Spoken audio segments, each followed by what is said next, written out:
right. Let's see here.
Ten, 9, 8, Let's get ready, chat. We got 7, a lot of things to talk about today.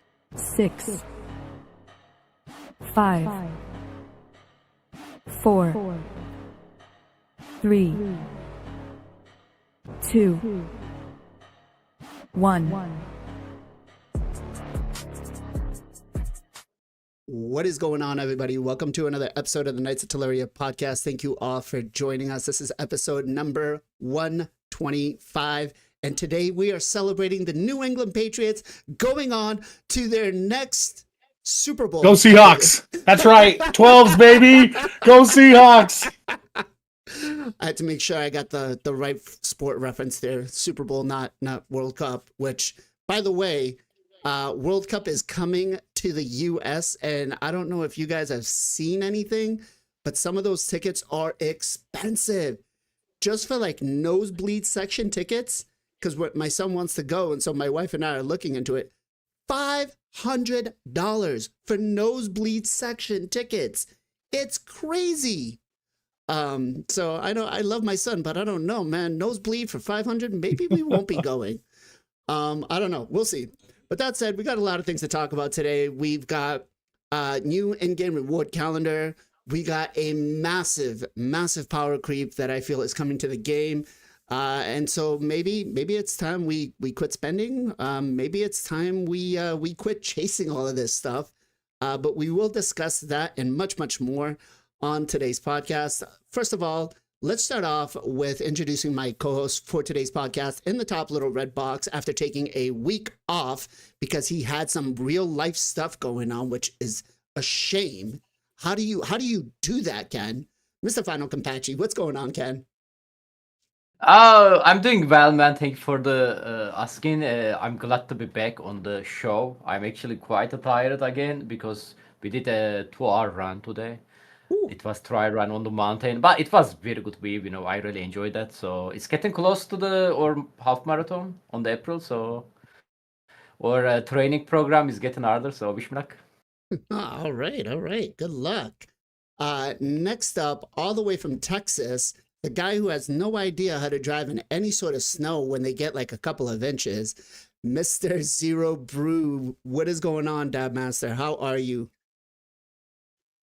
You're muted. Wait, I'm muted. Yeah, I just saw that. Yeah, first of all, I know how to drive in the snow, sort of, a little bit. But we didn't have snow, we had ice. So that's what's up. Yeah, Listen, it's been I'm out there delivering packages. You could do it. Yeah. How many mile-high overpasses do you have where you live? Well, the area I deliver has driveways that are like a mile long that are like literally steep right up. So yeah, and I walk those suckers. You better put them down. But yeah, so it's been a good week. I'm magically impressed with the Garral buff. I don't know, that's probably something we're going to talk about today, but I've had so much fun this week with that team. And fun fact, I think I discovered a bug with the whole setup too, and I recorded it and reported it to Teleria, and they said they're going to send it to the devs. So hopefully we'll see what happens with there. Okay. Pats or Seahawks? For me, I don't care. He's like, Texas didn't make it in. I don't give a shit. Well, I don't even care about tech. I'm not an NFL guy. I'm a college football guy. So You know what I did? I literally Googled it this morning. I was like, how many Clemson players are playing in the Super Bowl? And I basically pulled for the team that's got the most Clemson players on the team. I don't think either one of them have. So I don't have a dog in this fight. Okay. I got to do my daughter's birthday party because it got snowed out. Speaking of snow, it did get snowed out. So we are going to do that this afternoon. So okay. Next up, the sexiest man alive with the best red beard, Mr. King Coco. What's going on, King? Not much, dude. King Copium here. It's been a while, guys. Had some real life stuff going down. Everything is good to go now, so I'm able to kind of slot back in. Just kind of needed to hit the reset as well. We'll get into that on my own stream in my own time, but just glad to be here back on the pod, kicking it with the boys and talking about Raid Shadow Legends and go fucking Seahawks, baby. No. I think you're wrong. It's going to be the Patriots. Come on.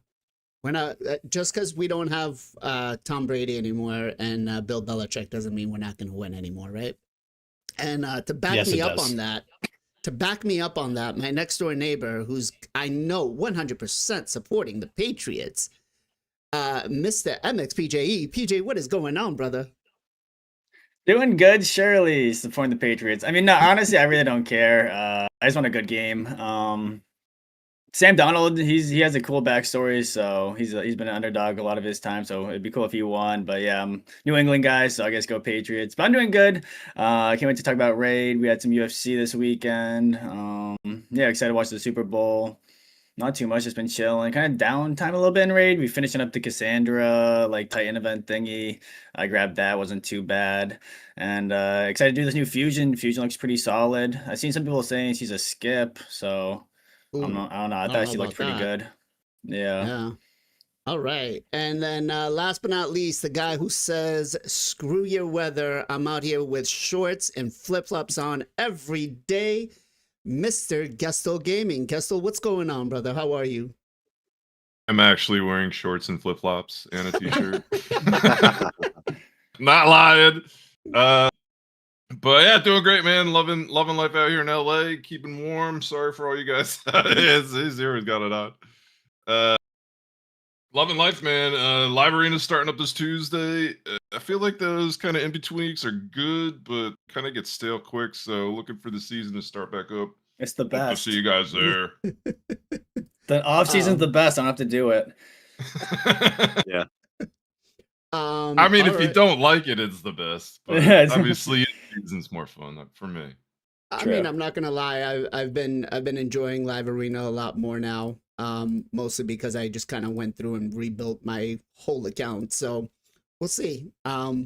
Maybe I might push for top 100 this season. It's gonna be interesting if I can at least have the time.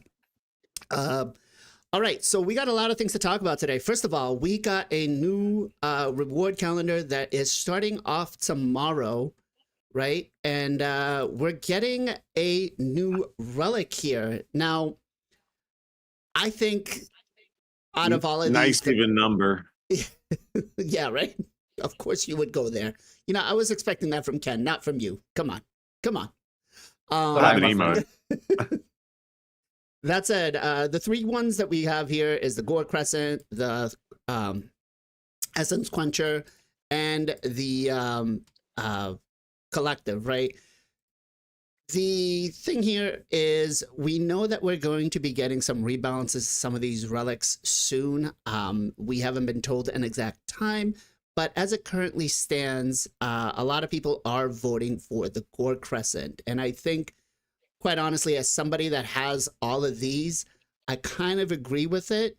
But I want to hear from you guys. Which one are you voting for, chat? Is there a particular reason you're voting for one? And, you know, should they have done it? I mean, they did it the same way last time, and I feel like they should just let us pick which one we want for our account regardless. Like, if I want the Gold Crescent, let me pick the Gold Crescent. If I want the Collective, let me pick the Collective. And I think that's probably would have been a better way. But let me hear from you guys. Ken, which one did you vote for and why? SS Squarcher is the one I vote. Why? Because I don't have it. It's on the clan group, so it's not easy to get it. But regardless, all three of them is garbage in my opinion. So unless you have like Siegfried and Wukong, people saying Coruscant is the good for that. Maybe that's why they are voting that. I think I have like three of that. It's a standard group, man. Like people has to behave that, but I don't know, man. Maybe they don't have it. They want it, so I can't really judge why they voted, you know. But I vote this one. Okay. Is there a particular reason you voted for this? Because as far as I understand this relic, the warrior's damage increased by 20% of the target's current turn meter, right? If they have all just taken a turn and you're going in, this just basically feels for like not PvP mode, right? You're just looking this for PvE content, or am I mistaken? I mean, yeah, mainly for the PvE. It can be work obviously for PvP as well. Depends on the enemy turn meter. Why did I vote it? Like I mentioned, I don't have it, so like I said, man. Like I'm ant game, and all these three of them is garbage in my opinion. Okay. Stat bonus is good though. I mean, stat bonus on the collective actually better, but the collective benefit is actually not benefit. It's opposite of the benefit. Like it's terrible actually. Otherwise, stat bonus is very good on the collective. Okay. PJ, what about yourself? Okay, so yeah, I feel very strongly about this. So I think the Sequencer is the best one, and I have a few reasons why. So first off, the Gore Crescent's really just for attack-based nukers and people and nukers that have like extra turns in their ability, or Sun Wukong and Siegfried. So there are teammates like that. There's Rotos, there's Maria, there's Ayasu, there's Jorgid. Those chambers are void, really hard to get, and attack-based nukers. Also, the stats on the Essence Quencher are a lot better, like Ken mentioned. Also, I'm not sure if you guys ever used the Essence Quencher. It's outside of mythical relics, it's I would say the best HP or best relic for HP nukers. I run out my Embreeze. I'm going to put it on my Predator. It's actually really good. So I would highly recommend it if you guys haven't tried it in PvP. It's good. It's also got better gemstones as 2 triangle versus 1 triangle, which is better for nukers.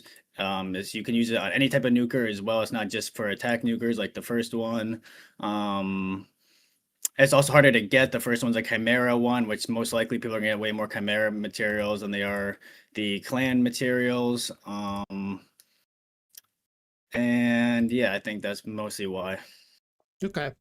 I guess I could see a really good case for this for AoE nukers. Because I wonder how that would work, because it says the current targets. So Yeah, AoE work. Yeah, it works on AoE. well, I'm just trying to think for AoE, who does it pick? Does it pick the highest target, or the Maybe highest turn individually, I meter would one? think. Could be. And the boost isn't actually bad because you can get up to an extra 25%. So okay. Let's go to Mr. Gestel. Gestel, which one are you voting for? I actually voted for the Quencher as well.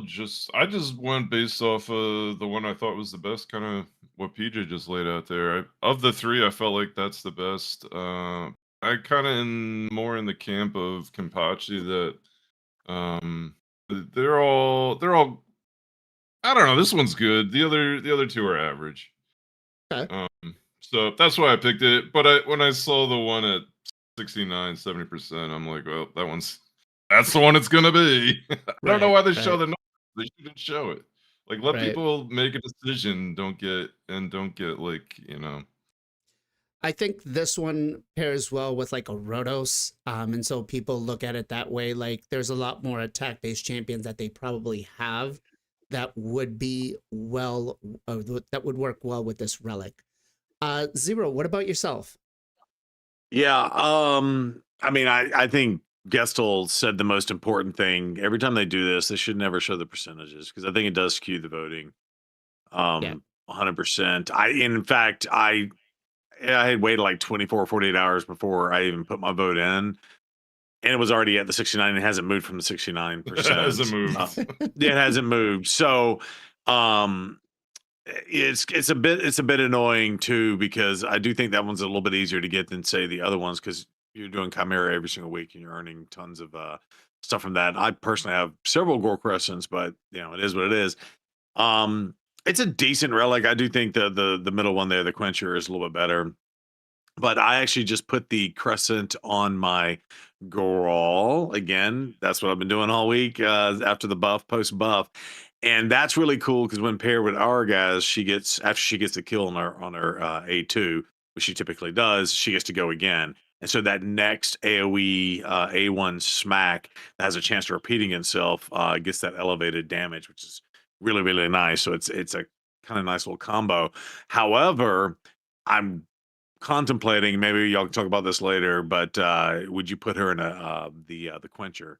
I'm sorry, the Zibia Servitude to keep her alive longer? I actually did Valkanon's Grasp, and if you think about this, where it reflects 5% of the damage absorbed by block damage or unkillable back to the attacker, books all the way up to 35%. But because you're doing the counter, Unkillable. you built it. You did the counterattack version. Okay. Yep. Okay. So that might be something to think about too. But yeah. Okay. And then last but not least, King, which one are you voting for? Well, I am kind of gonna dip my toes in what a few of the other guys said. I do think that we should be able to just pick the one that we want that would best fit our account. Mhm. I could use Gore Crescent on a couple accounts, but I really would like to have Essence Quencher on most of the accounts.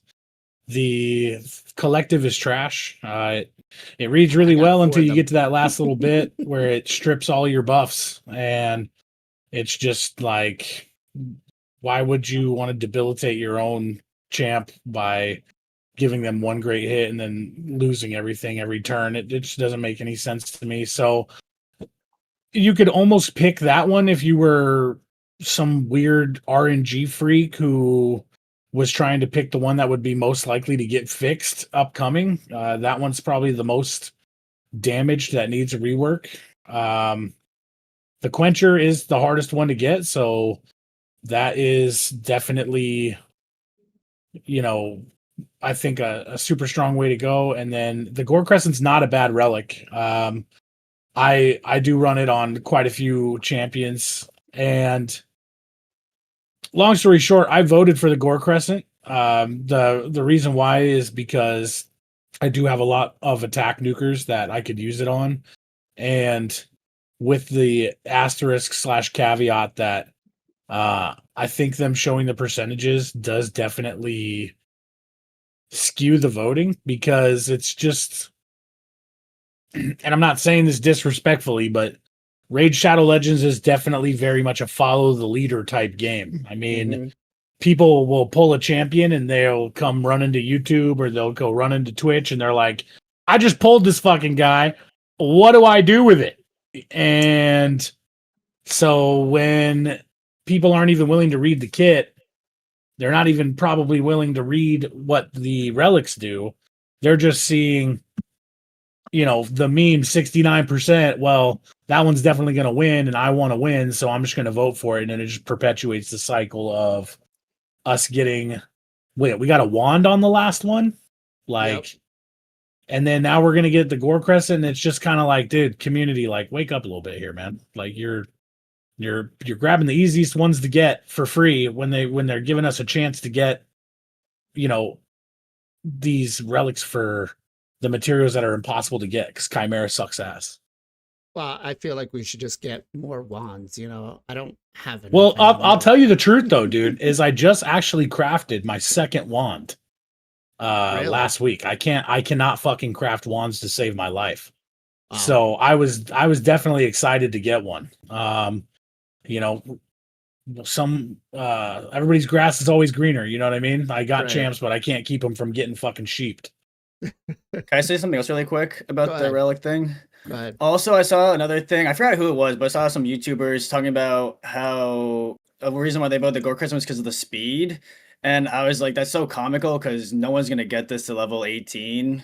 And like, Yeah. there's so That's many cope. better. There's so many better. That's so much relics. cope, dude.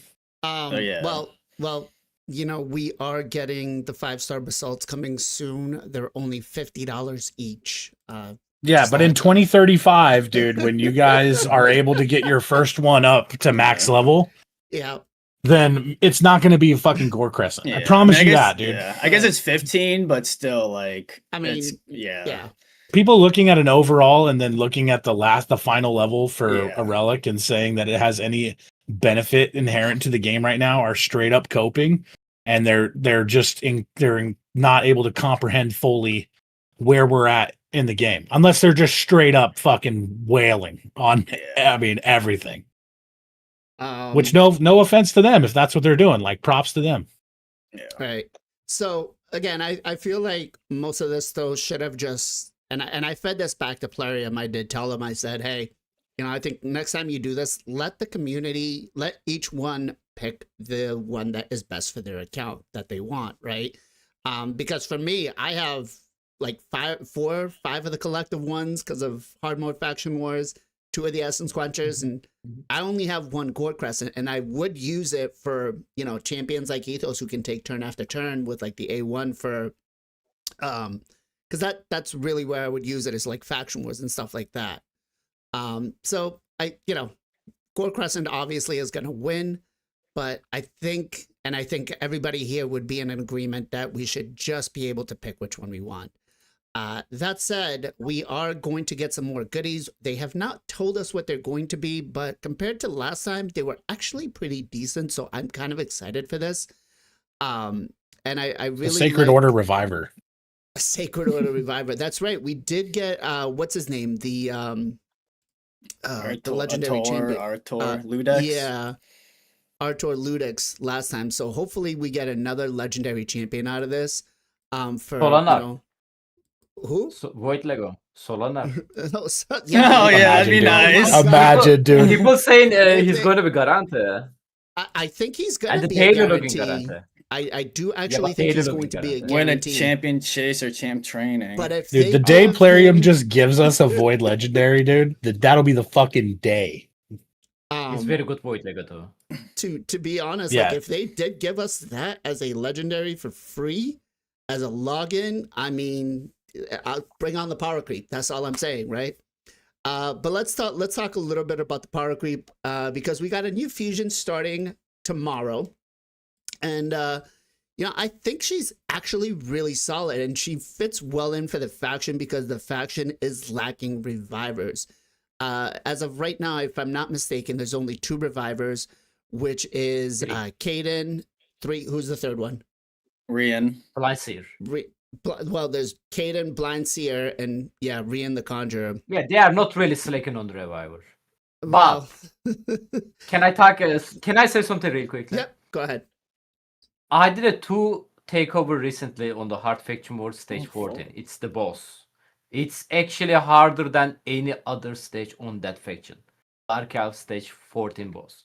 Caden revived with the 2 random ally, right? With increased defense buff. The problem is boss has the ability to manipulate your buff to the debuff whenever you cast it. So you are literally reviving your champion with the decreased defense debuff on them, and they are dying again. Rian is the single target, So this lady, AoE, Blind Seer also AoE. So let's say like they are missing AoE reviver beside the Blind Seer. But still, like compared to the Shadowkin, it's still good faction as a reviver. True. Hey, shout out to Very the true. chat. Propus says Fang Cleric is an epic reviver as well, the Dark Elves. Oh, Good to know. I did not know that. Yeah, they are Yeah, not actually, selected. dude, I've been sleeping on I've been sleeping on Fang Cleric actually. Has a pretty decent kit, dude. Especially if we're talking about Cursed City. I'm actually in the process of leveling one up right now. It's the Cursed one actually was using him quite a bit, and I was pretty impressed with what he was able to get done with him. So Okay. Well, What's so up, and I'm he has actually- pretty cheap book Wars. value as well. Yeah. Oh, So such a- I'm actually planning on this round of Grim Forest of just doing hard mode with epics only. So maybe he'll be one of the ones that I do put on there. What a that'll be- weirdo, dude. I think it'll be fun for a little No, bit of it's a super challenge, cool challenge, you but know. And maybe kind of find some hidden gems. Who knows? Like if it can be done with I'm- just I'm- all epics, I mean, why not? my DMs are open for hidden gems, dude.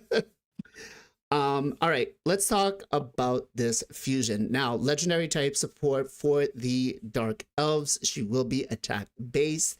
The A1 attacks one enemy, has a 50% chance of placing an enfeebled debuff for 2 turns, single target, right? If the target is a boss, places a weaken instead. I like that. This debuff cannot be resisted if Solinar the Gleaming is on the same team. It takes 3 books, and it books up to 75% for the enfeeble and 50 for the weaken. The A2 has a 75% chance of removing all buffs from all enemies, so we get a full buff strip. This effect cannot be resisted if Solinar the Gleaming is on the same team, then has a 50% chance of placing a decreased defense on all enemies for 2 turns. This debuff cannot be resisted if Solinar the Gleaming is on the same team. If Solinar the Gleaming is on the same team, also places a 50% increase attack on the A2 for 2 turns. And then it books down to a 3-turn cooldown and up to a 100% chance of placing and stripping. The A3 revives all dead allies with 50% turn meter and 50% HP. If Solinar the Gleaming is dead, revives them with 100% instead, places a shield buff on all allies equal to this champion's max HP, books down to a 4-turn cooldown, and then the passive, all turn meter fill effects used by enemies are 30% less effective if Solinar the Gleaming is on the same team. Fills this champion's turn meter by 30% of the enemy's turn meter fill effect. Now, the part that I don't have here, because I've asked, is it if Arbiter goes and then we have everybody's turn meter, will she get a portion of turn meter fill for every single effect, for every single turn meter she does, or is it just once? The way it reads, it should be every single one, so she should be able to cut in. If there are multiple champions on this team, only one will activate, yada, yada, yada. This effect will not be duplicated copies of this champion's particular champion instead. Only turn meter fill effects. All right, so, I think great reviver. I'm not a big fan of the A2, to be quite honest, because you got to build it with accuracy, and obviously I don't build a lot of my supports with accuracy that are revivers. I just want them really nice and healthy and like bolster sets or, something like that. But let's start off with PJ first. PJ, what are we thinking about this fusion? I think overall she's a very solid champion. I don't think she's like game breaking or game changing, but I think she's a really good like reviver. I think the A1 is really nice, especially with masteries. You can make that a 3-turn enfeeble, which is really scary for like arena mythicals. If you do choose to use her in arena, the A2 is decent. The only thing I don't really like about as far as for faction wars, I guess it's a good thing and a bad thing, is you're gonna have Lydia, so you really don't need the decreased defense. So I guess you don't really have to bring her. You don't have to build her with accuracy, but then it's also just kind of like it's just like a waste of a thing in her kit. And then the revive is really nice. The shield, the 50% turn meter is huge. A lot of like old revivers don't have any turn meter, so that's kind of meta now, bringing back with turn meter. And then with the pairing as well, she looks even better with the pairing, but I don't think you necessarily need the dude for her to be like good, which is nice. And the passive looks really good depending on how it works. Could cut in, depending on where you are. Maybe a PvP champion, maybe not. If you're more end game, late game, might be more niche. Definitely for faction wars. If you're more early game, mid game, could be definitely PvP viable and definitely PvE viable as well. Okay, so you are going for her then. Yes. Let's go to Zero. What about you? Will you be going for her?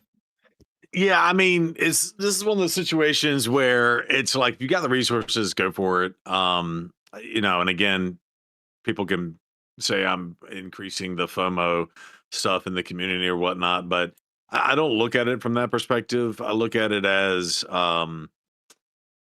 first of all, any type of these fusions, and I have skipped a handful in my day, right?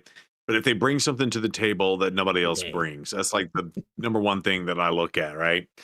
And whether that thing is good or not, like I think Bombus, for example, is a perfect example of Bombus brought some to the game, and this is before Weekend got nerfed off of bosses and stuff like that. But I was like, oh wow, this champion could be awesome, and then they obviously broke the game and had to fix it or whatnot. But they just rebuffed him, and I haven't tried him out yet. So that's a good example. Whether you think the champion is going to be good or not. And I will say, just again, Shadowcan, and you know what's stupid is I have blinds here, and I've never built her. So, and Dark Elves is one of my worst faction. I can't even get. You're missing out. Huh? You're missing out. I know. So I'm definitely going to build her. I think CVC is coming up on Tuesday. Reminder to everyone. And this one might be personal reward. So I got a feeling I'm going to be booking and doing blinds here. But all that being said, I think, going for a champion like this, and there have been several, and I spent money. One that keeps coming to mind is that Alsgore and Jetney. And, on paper, it's like, hey, Valentine's fusion or whatnot. I think they were Valentine's or whatever. And they're just not that good. Right. So, it's kind of like rolling the dice. You don't really know until you get your hands on them. I have seen some content creators who've tested them in the test server or whatnot, and they seem to be like absolutely insane combos and stuff.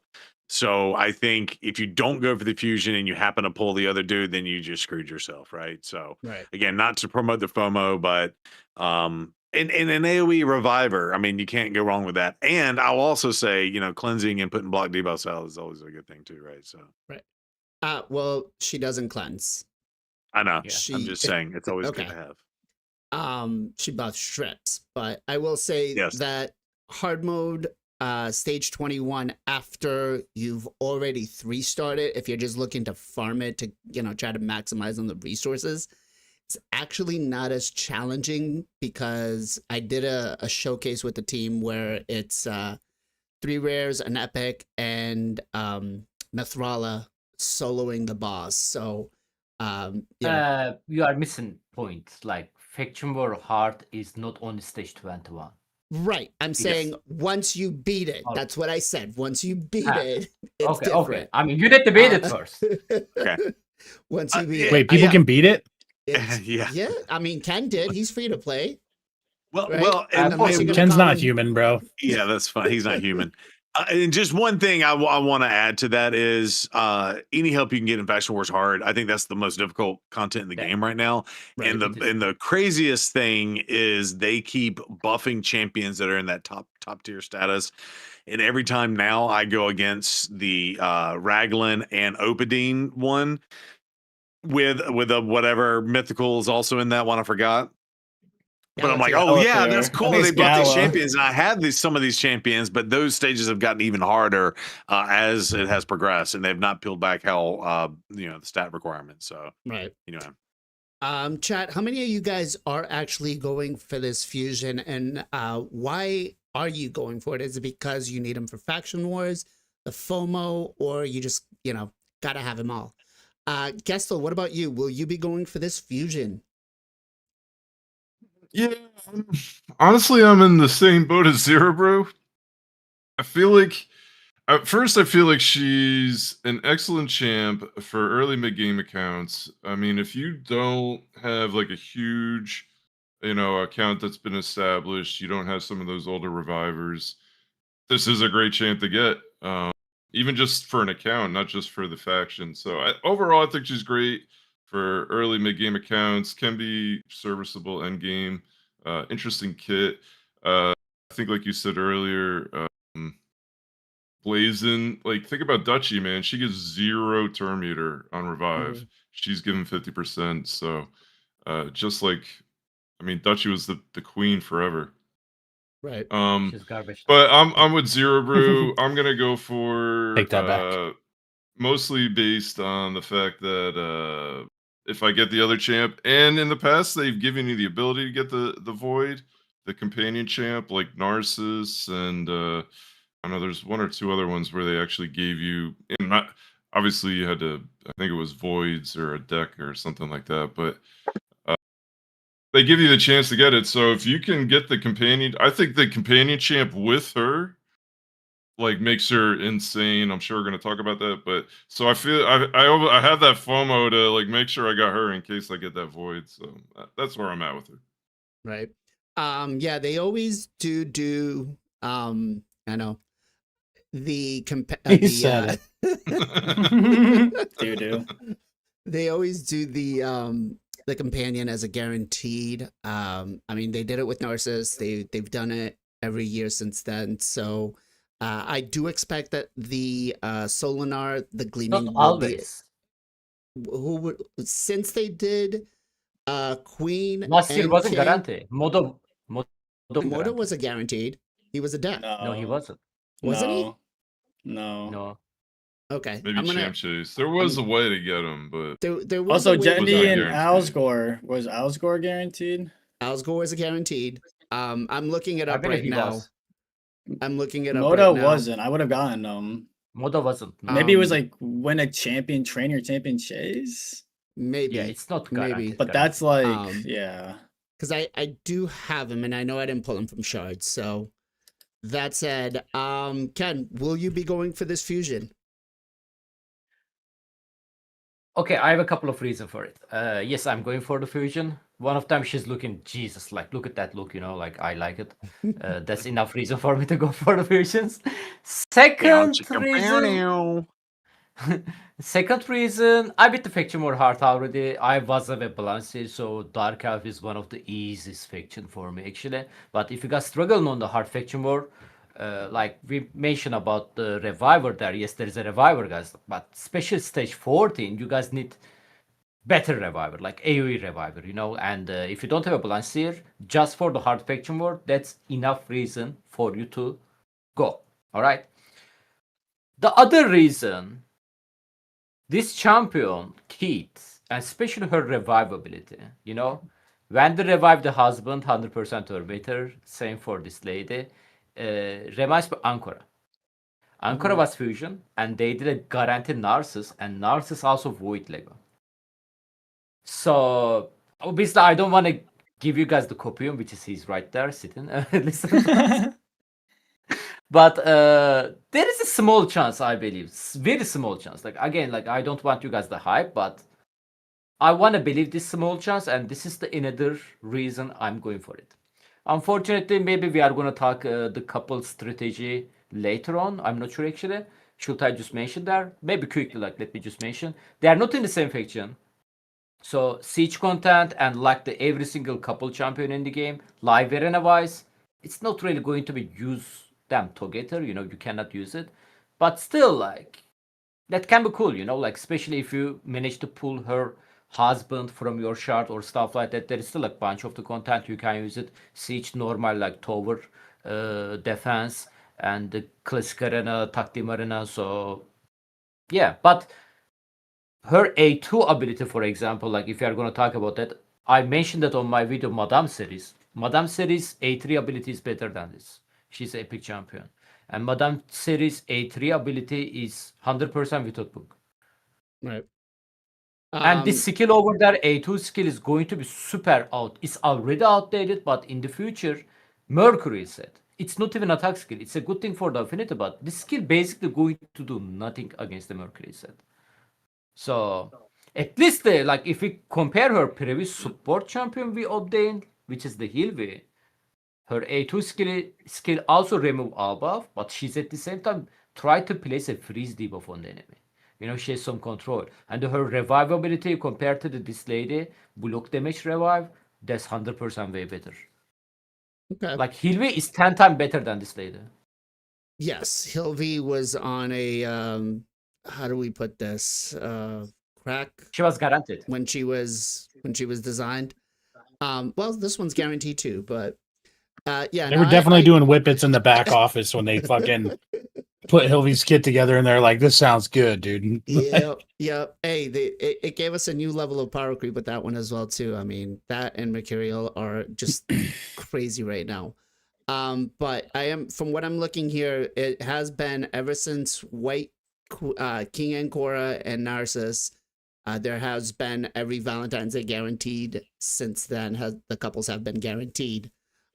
So again, doesn't mean that they may or may not do it, but I do feel like we're probably more likely to get it as a guaranteed, especially because of the Assassin's Creed collab. That said, am I just smoking some copium here, King? No, I don't think you are. I'm not somebody who pushes FOMO, which like no shame, like I think the thing that a lot of people forget is, or not forget, but I think a lot of times when we're looking at these champions, we're looking at it through the lens of endgame. And, Gessel had touched on it briefly, but it's like, if you don't have Lydia, this champion's going to be absolutely incredible for your faction wars progression in order to get her to get this faction done, tied up. Also, just if you don't have Lydia, then I would venture to say that your champion roster probably isn't, filled out as extensively as it could be. If you guys have just started the game or whatever the case is, if you have the resources to go for this champion, I 100% would say I would go for it. She is not an S tier reviver by any means, based off of the things that you've heard the other guys talking about, but I would definitely say she's B plus. And if you do manage to get Solinar with her, then like if you pull a Solinar and you didn't go for this fusion, you're gonna regret it. And if it is guaranteed, then that's gonna suck even more. You know how it is with these fusions, man. You get a couple that you get to skip out on just to see what the temperature's like, and then you got to make a decision. But I'm going into this 100% going for the champion. One thing that I'll say is I think that her kit has value with her being standalone, but having to build accuracy in a reviver takes away from survivability, and I don't like that so much. But with Solinar being on there, then it removes the accuracy component completely, which then just opens her up for crazy, builds. Mercurial's still kind of in its infant stages. We haven't completely cracked the code on, the best use other than just if you're able to fucking build it and they will come. But I would say that with an AoE revive that also is granting turn meter, that alone, take everything else. Take, the enfeeble out, take the weaken out, the decreased defense, blah, blah, blah. Like, just turn meter and AoE revive makes her a worthy champion to fuse if you're able to do that. And I think that it's easier to kind of brute force your way through the game with any nuker you've got, but having a quality AoE reviver is really what sets the game up for a lot less stress down the road. Agreed.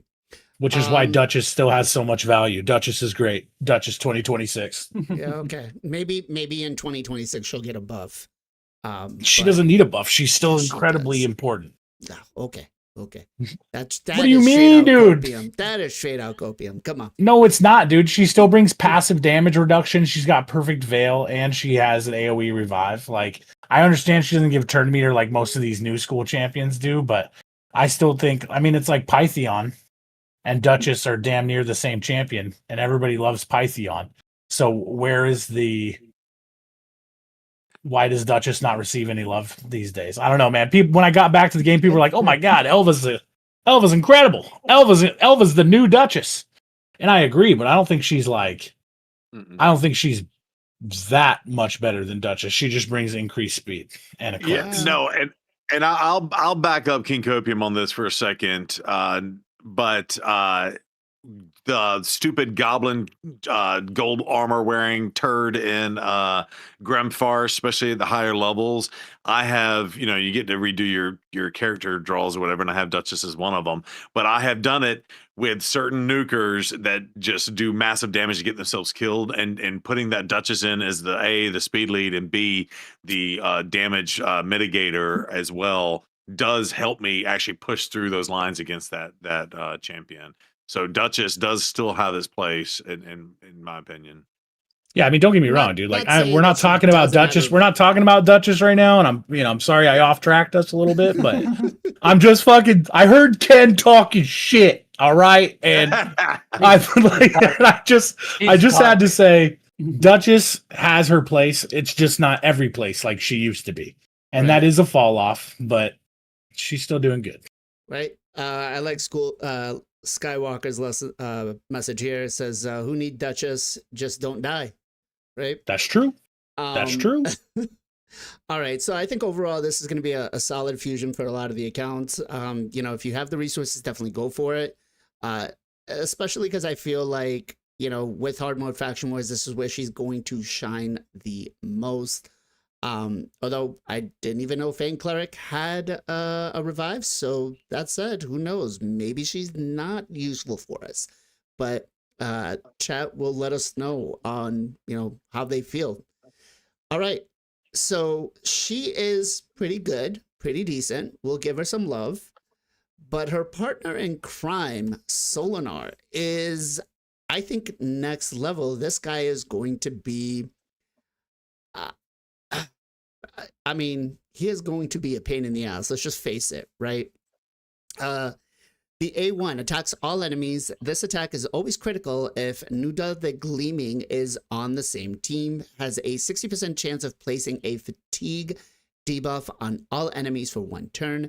and it has a passive effect, has an 80% chance, books up to 100 of counterattacking with the skill whenever an enemy gets an extra turn or instant turn active effect. Has a 15% chance, books up to 25 to counterattack with this skill whenever their turn meter is increased. So that is kind of wild with that right there, because anybody gets a turn meter boost. Even if you lose the go first team, you're still going to be able to counterattack with this, which is going to be pretty massive, right? The A2 attacks one enemy. This attack is always critical if Nuldar, the Glooming, is on the same team. Will ignore 10% of the target's defense for each buff on this champion. Screams out to me like I really don't want to build this guy fast. Like I just want him really slow and stone skin. This champion is immune to all debuffs while this skill is on cooldown. Whenever an enemy attempts to place debuff on this champion while this skill is not on cooldown, this champion gains a random buff instead. Now, with this one, I have asked if, like unkillable, block damage, stone skin, because technically those are buffs that you can get. If that's going to be part of it. Plarium has not answered yet. They've been pretty silent. But from what Can you add shatter to that question? I'm very curious. Okay. Like Poison Cloud? Yeah, because it doesn't specify, right? Most of the other ones say these are the buffs that you can get. So this doesn't say what buffs you can get, which is kind of interesting. So if it does give any of those buffs, it is actually going to be insane. That's crazy as shit. Right? That's what I'm saying. But this A2 really seems to be a good counter to like no, right? That kind of type of situation. The A3 attacks one enemy before attacking, steals all buffs and 100% turn meter from the target if they are not under a stone skin buff.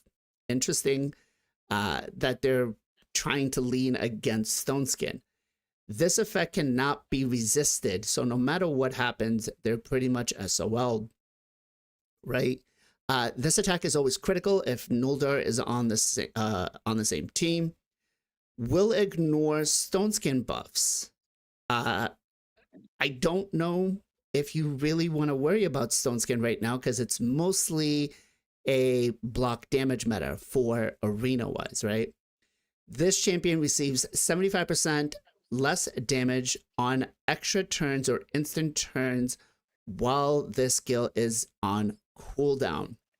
While the skill is on cooldown, reduces the cooldown by 1 whenever an enemy receives an extra turn or instant turn activated on them, or has their turn meter fill increased once per turn. Again, I want to know, is this going to be, if Arbiter goes and increases 4 turn meters, are we just now automatically reset back to this being off cooldown? I have asked, I have not gotten an answer yet. Now, the passive, whenever an enemy receives healing, has a 100% chance to reduce the amount of healing received to 0. That is massive. This champion will receive the healing instead. If Nuldar the Gleaming is on the same team, enemies receive damage equal to the amount of healing instead. That sounds dangerous, right? And then once per round, if this champion is dead, revives this champion with 100% turn meter, 100% HP. When their last living ally is killed, then places a magma shield. And I think this is the first champion that places a magma shield on themselves.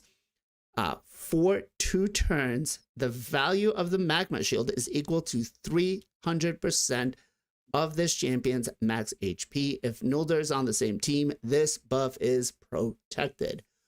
Okay, so I feel like this is a whole big level of power creep, but maybe I'm wrong. Ken, what are we thinking? In general, do you want me to talk about Yes.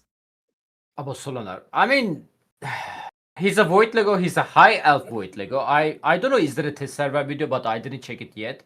He's an attack champion. He's a DPS champion. I don't know. He's going to be hit hard, but I think this guy can be like best Void Lego in the high elf faction since the release of the game, right? Like the other Void Legos in the high elf faction That's is not saying really, much. yeah. Or But ethos, man. yeah, I mean, maybe it was gonna be counter the Mercury set because attack 3 time, but we will see. He's great champion. Like I really want this champion actually. Like if they give the guarantee of him, somebody actually ask it on the chat. Potato ask it. I will 100% want to get him. Depends the way they are asking to get him, of course. But his A1 skill is the amazing. Like his A2 skill, like especially I like the skill is like a little bit like passive effect. It's not like passive, but like literally he's immune every single debuff if the skill is not on the cooldown. That's insane strong, dude. Like this is like insane strong, and the try to place him debuff is actually going to give him buff, which is automatically going to increase his damage on the A3 skill. I also like he's pretty much going to counter like annoying champion in the game, like Marichka, for example, extra turn, Terminator field effect. Bro, he's gonna counter the Terminator field effect.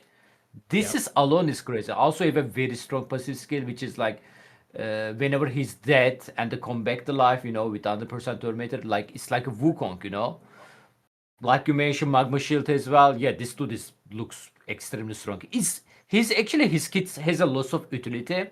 Reminds me like actually mythical champion, like they Right. they give him lots of the stuff and he just like legendary champion. That's crazy. Right. I'm reading through chat here. Labode, I want to ask you, you said he says that he does actually get all those buffs. The only one you have not seen is Poison Cloud. Was that from a test server video? Because I have not had the chance to go out and look at anything yet. I'm interested though, because if he does, that's going to be so much. That Guess makes so. What him, about you? If we can get him, like I said when we were talking about the other champ, I will 100% go for him. I feel like it's definitely a PvP champ, someone I would love to have. As Kenpachi said, like kind of those like kind of passive-y A2, A3 makes him very interesting, certainly unique. I don't know, man. Overall, I like them. I read this kit first when they sent all the information over, and I was like, "Oh man!" And then I read the other one. I was like, "All right, well, I guess they balance each other out a little bit. It makes sense." I really like this guy. I'm gonna go for him. And the other thing I wanted to say is the magma shield, bro. I can't get that stupid relic. So hey, maybe I can get some. That's because PJ's making them all. Yeah, right. The one thing I do want to mention here. Maybe I can have magma shield finally. The one thing I do want to mention here is if this guy's passive works a lot like Lydia, where even if they're block revived, she can still revive everybody. That might be something that we would want to see, right?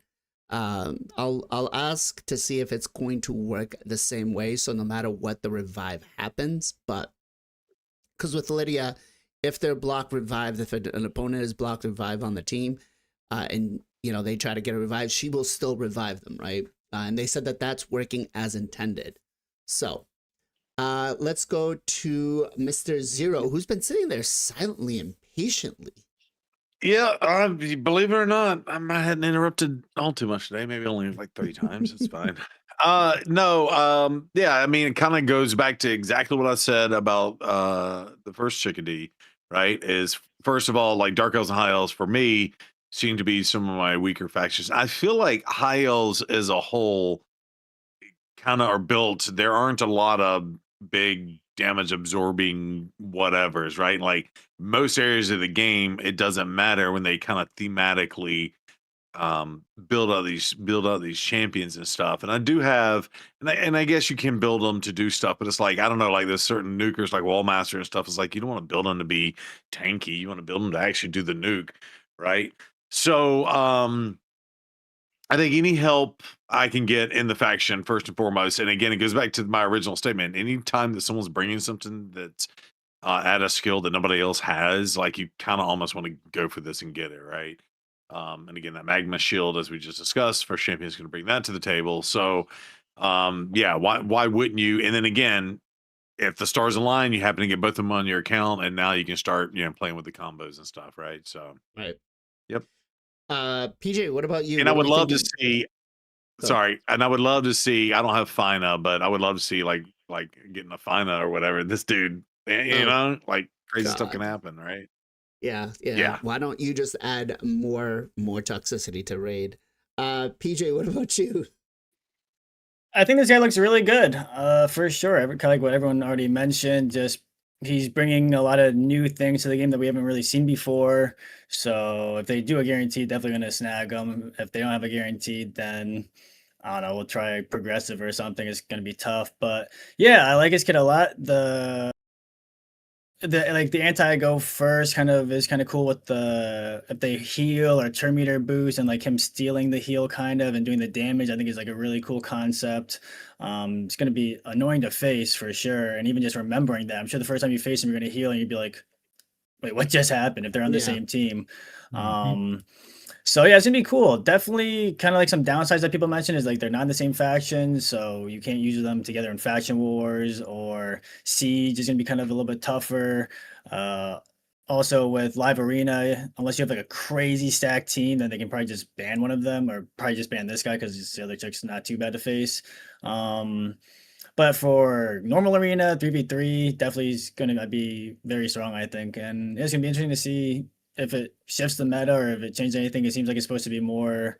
Seems like they're kind of going for more go second stuff now with Mercurial trying to slow Right. things down. And now this, they seem like they even said in their like review of them that they're anti speed or anti go first team. So unfortunately, it seems like they're trying to slow things down. I rather them speed things up. I like it when it's more fast. But yeah, no, I think he looks really, really cool. Right. I mean, this guy can't even get bombed, right? So that's absolutely massive there. So even champions like Commodus, if you think you're gonna bomb him, it is not gonna work out for you. King, what about yourself? Yeah, dude. I mean, I don't want to sit here and beat a dead horse. I feel like, these guys have kind of expressed the value of this guy. He's a void legendary, and I'm somebody that believes that anytime you have an opportunity to grab a void legendary, you should. So if they do make this guy in any way like a guarantee, then definitely should go for him. This guy's kit is this guy's kit is nuts, man. And it feels like everybody that they're releasing lately, they're making these kits so intricate, and they're like this counters that and blah blah blah, and it's just kind of, honestly, dude, it's a lot for me to take in. I'm somebody where I'm a learn by doing, so I don't always read a kit and instantly see 100% of the value, but that's gotten me into trouble, by the way, on a couple of fusions. But I will say that when I read this guy's kit, I was getting a lot of vibes that were just crazy. And then seeing chat, let's see who said it. Well, somebody said that they've seen him get every buff but Poison Cloud. Right. It was Diamond Wolf Pack. I seen him get pretty much every buff except Stone Skin, and he also kills any poison team. Yeah. So Nell is a problem. She has been for a while, and I know that because I have a 6-star Nell skin as well too. So yep. So so- I definitely think that this is a crazy fucking champ that they're putting in the game. I do wish that when you're talking about like companion champions, I wish that it was a little bit more, 50-50 in terms of the added benefit, because I do think that the fusion champion, is definitely the weaker end of the two of them, but I would be absolutely devastated if I pulled this guy and didn't have the fusion champion to go along with him. And the champion pool to get her is absolutely crazy in order to try and go for her. So I'm just saying, man, I'm going for both of them, dude. I don't know. I'm not swiping for it. I'm not swiping for shit in this game anymore. But if I can, I'm going for her and for him. So Okay. I mean, I will say that, you know, he does benefit way more than she does in the pairing, but I think they learned their lesson when they released White Queen and Cora and White King Narcissus, because since that pairing came out, nothing has been as strong as them two, right? They basically shook up the Taurus Marishka meta, and they were must-haves. So that said, I do I've think never got to that, use that. I've yeah, never got to use Ancora and Arceus um, on any account that I've had. it's yeah, they were pretty insane when they first came out. That said, what do you guys think? Will this champion be a guaranteed, and what kind of event do you think they're going to do for him? Chat, are you hoping that this guy is a guaranteed, and will you pick him up on whatever type of event they do? But Ken, do you think this guy's going to be a guaranteed, and what kind of event do you think they're going to do it with? I wanna man, I wanna believe he's gonna be Garante, but hopefully it's not like Void only because I don't have Void Shard. Hopefully it's gonna be like pay to end the Deck of Fate. They recently start doing Garante event like that, so hopefully. They did stray away from doing the just shard events, and they have gone more to say like, hey, path event or deck event is what this guy's gonna come from. You can pick him up from that. They tend not to do the 200 ancients anymore for a legendary champion. So that is a good thing, especially now because they've added the soul stones in, so they can just, hey, we're gonna do it off of soul stones or something like that to kind of Solar Stones fucking got him, dude. Got him. PJ, what about you? Do you think this guy will be a guaranteed? And if so, what kind of event do you think he's going to be? Kind of mixed feelings on it because he seems so strong. It's one of those things where it's like, do we want everyone having him and everyone facing him, or or just like a few people having him, just probably like the whales and the krakens, and then slowly getting him from shards. So I don't know. I mean, I would like him, obviously. I don't know if I want everyone else to have him too and have to deal with that in classic and 3v3 and all that kind of stuff. But if they do, sadly, I feel like it's going to be like a champion training #1 prize or champion chase #1 prize, and I would hate that. Let's go. I'm resourced. If they do that, I'm good with resources. Shut up, Blazin. Shut up, Blazin. I feel like that's something they would do. I don't know. I'm conflicted on it. Like you said though, they've done it. They've done pretty much all the guarantees in the past. So, and they're usually creatures of habit. So they've done it in the past. They'll probably do it in some type of way. Yeah, I mean, look, do I want everybody to have one? I mean, think of Armand, think of Fabian. Those guys shook up the meta. Those guys, everybody has them. That was playing at that point in time. And yeah, did it make Arena toxic? Sure. But this also gives you more ban picks for your teams and stuff like that. So I think, myself, I do think that they're going to do him as a guaranteed. Gessel, what do you think? I kind of agree with PJ. Like, obviously, I'd like to have him. I've been playing for 6 years, so the I probably will continue playing for a lot, as long as the game's alive, I imagine. So like getting one of these champs, like yeah, everyone right now might get him, but if you're gonna stick around for a while and still have him and he's still strong, like that's why this guy I think is he kind of I would like to get him for that reason, even though like everyone else would get him.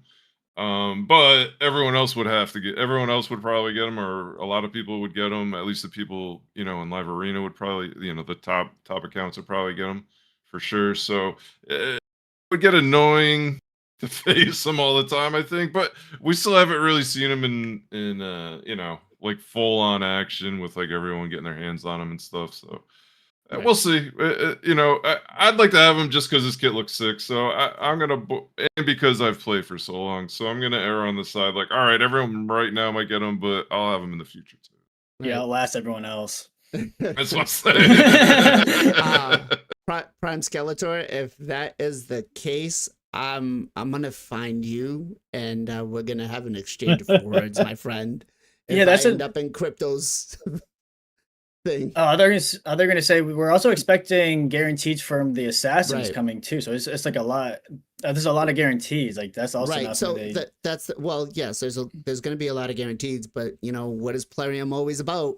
Got to get that right. Money. Gotta, and how do you increase money? Well, making guarantees for champions that everybody wants to chase. So here's my thinking, man. Okay, I'm I'll let sorry. you go. I'll let you go first. I'll let you go first.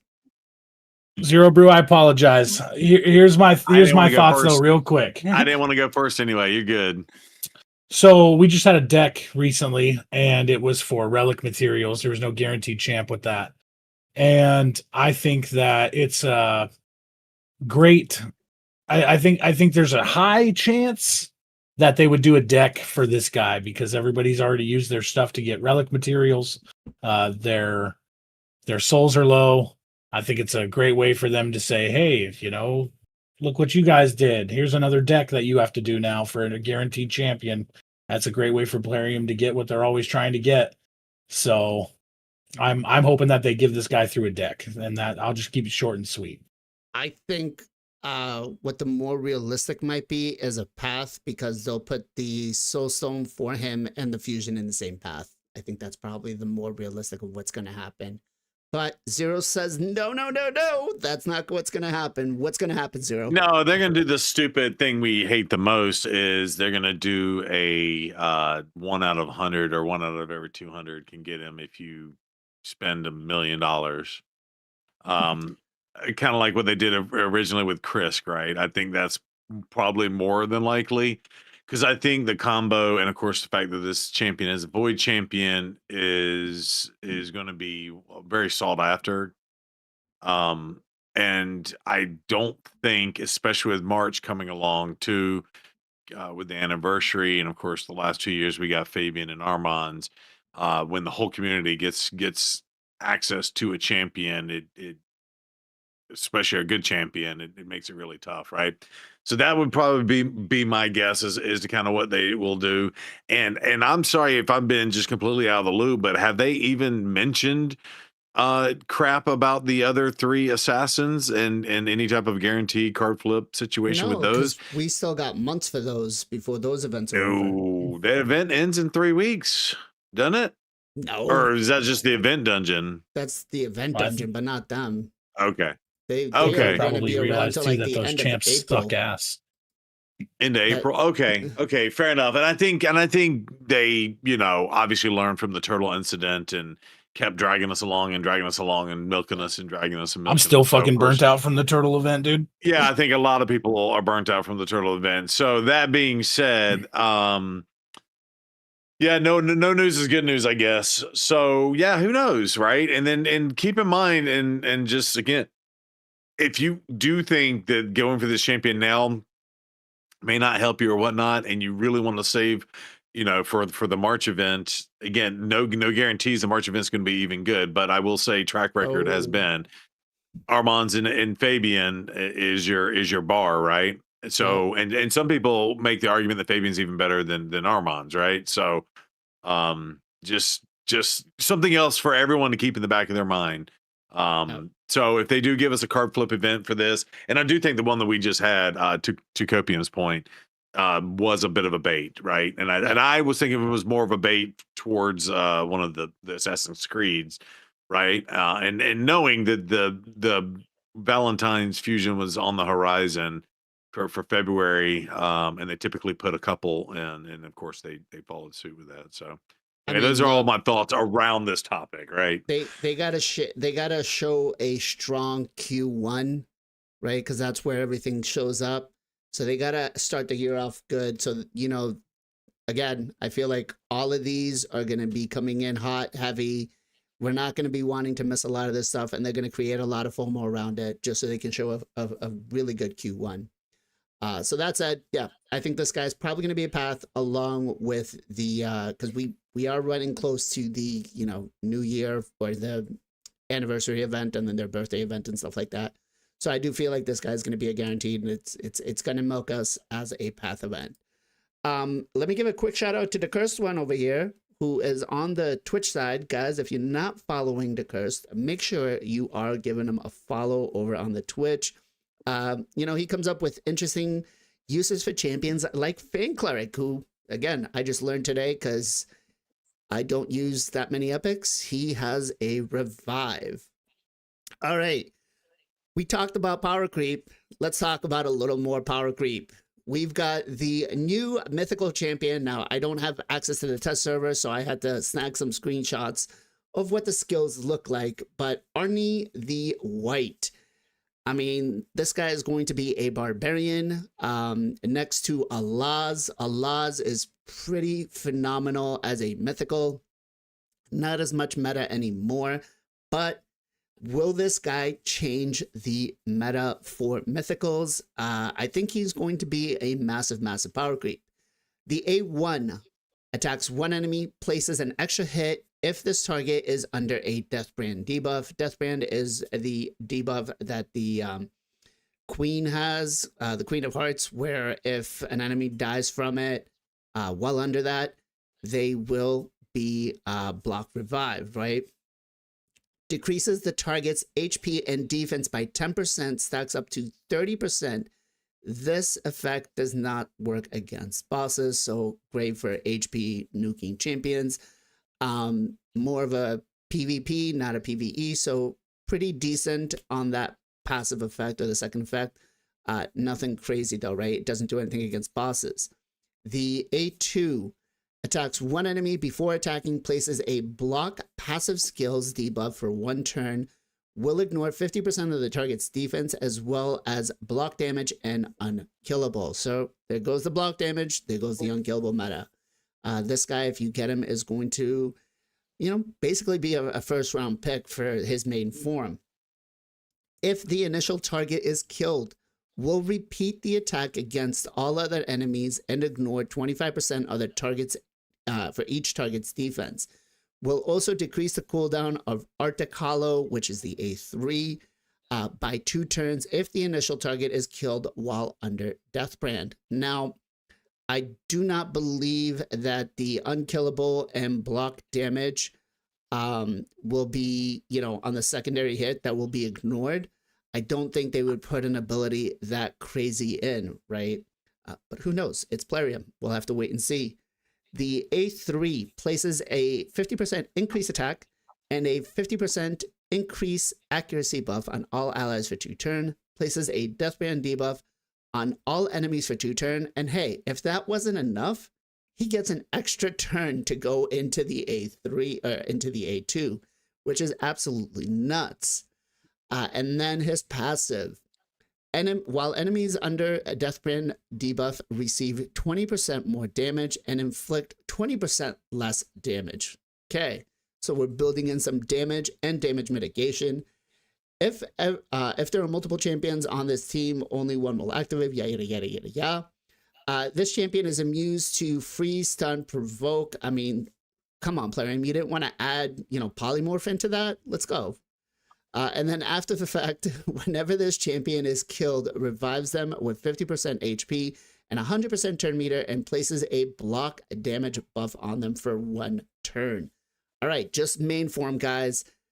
Chat, I think this guy, I wish they did a guarantee for him. I wish they will do a guarantee for him, but is this guy going to be a must-have for your accounts? Are you going to be chasing this new mythical?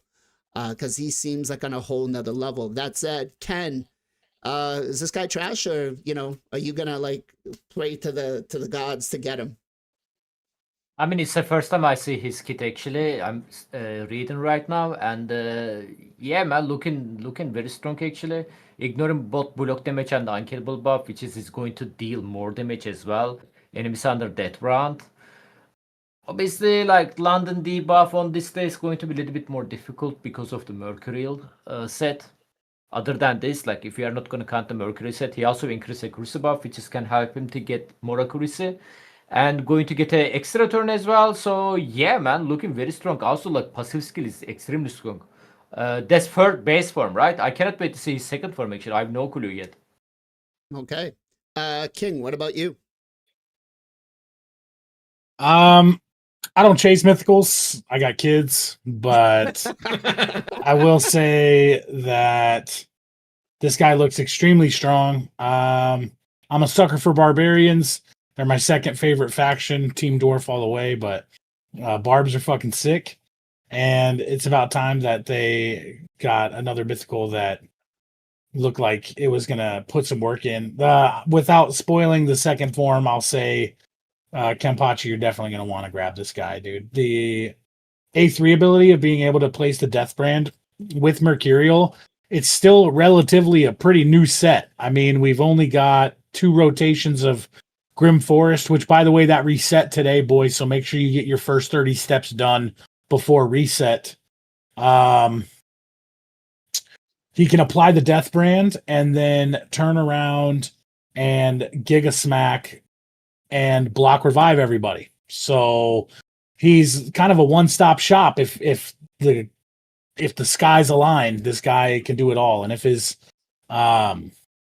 multipliers are decent, then I don't know, man. I'm scared. I'm scared of this mythical dude.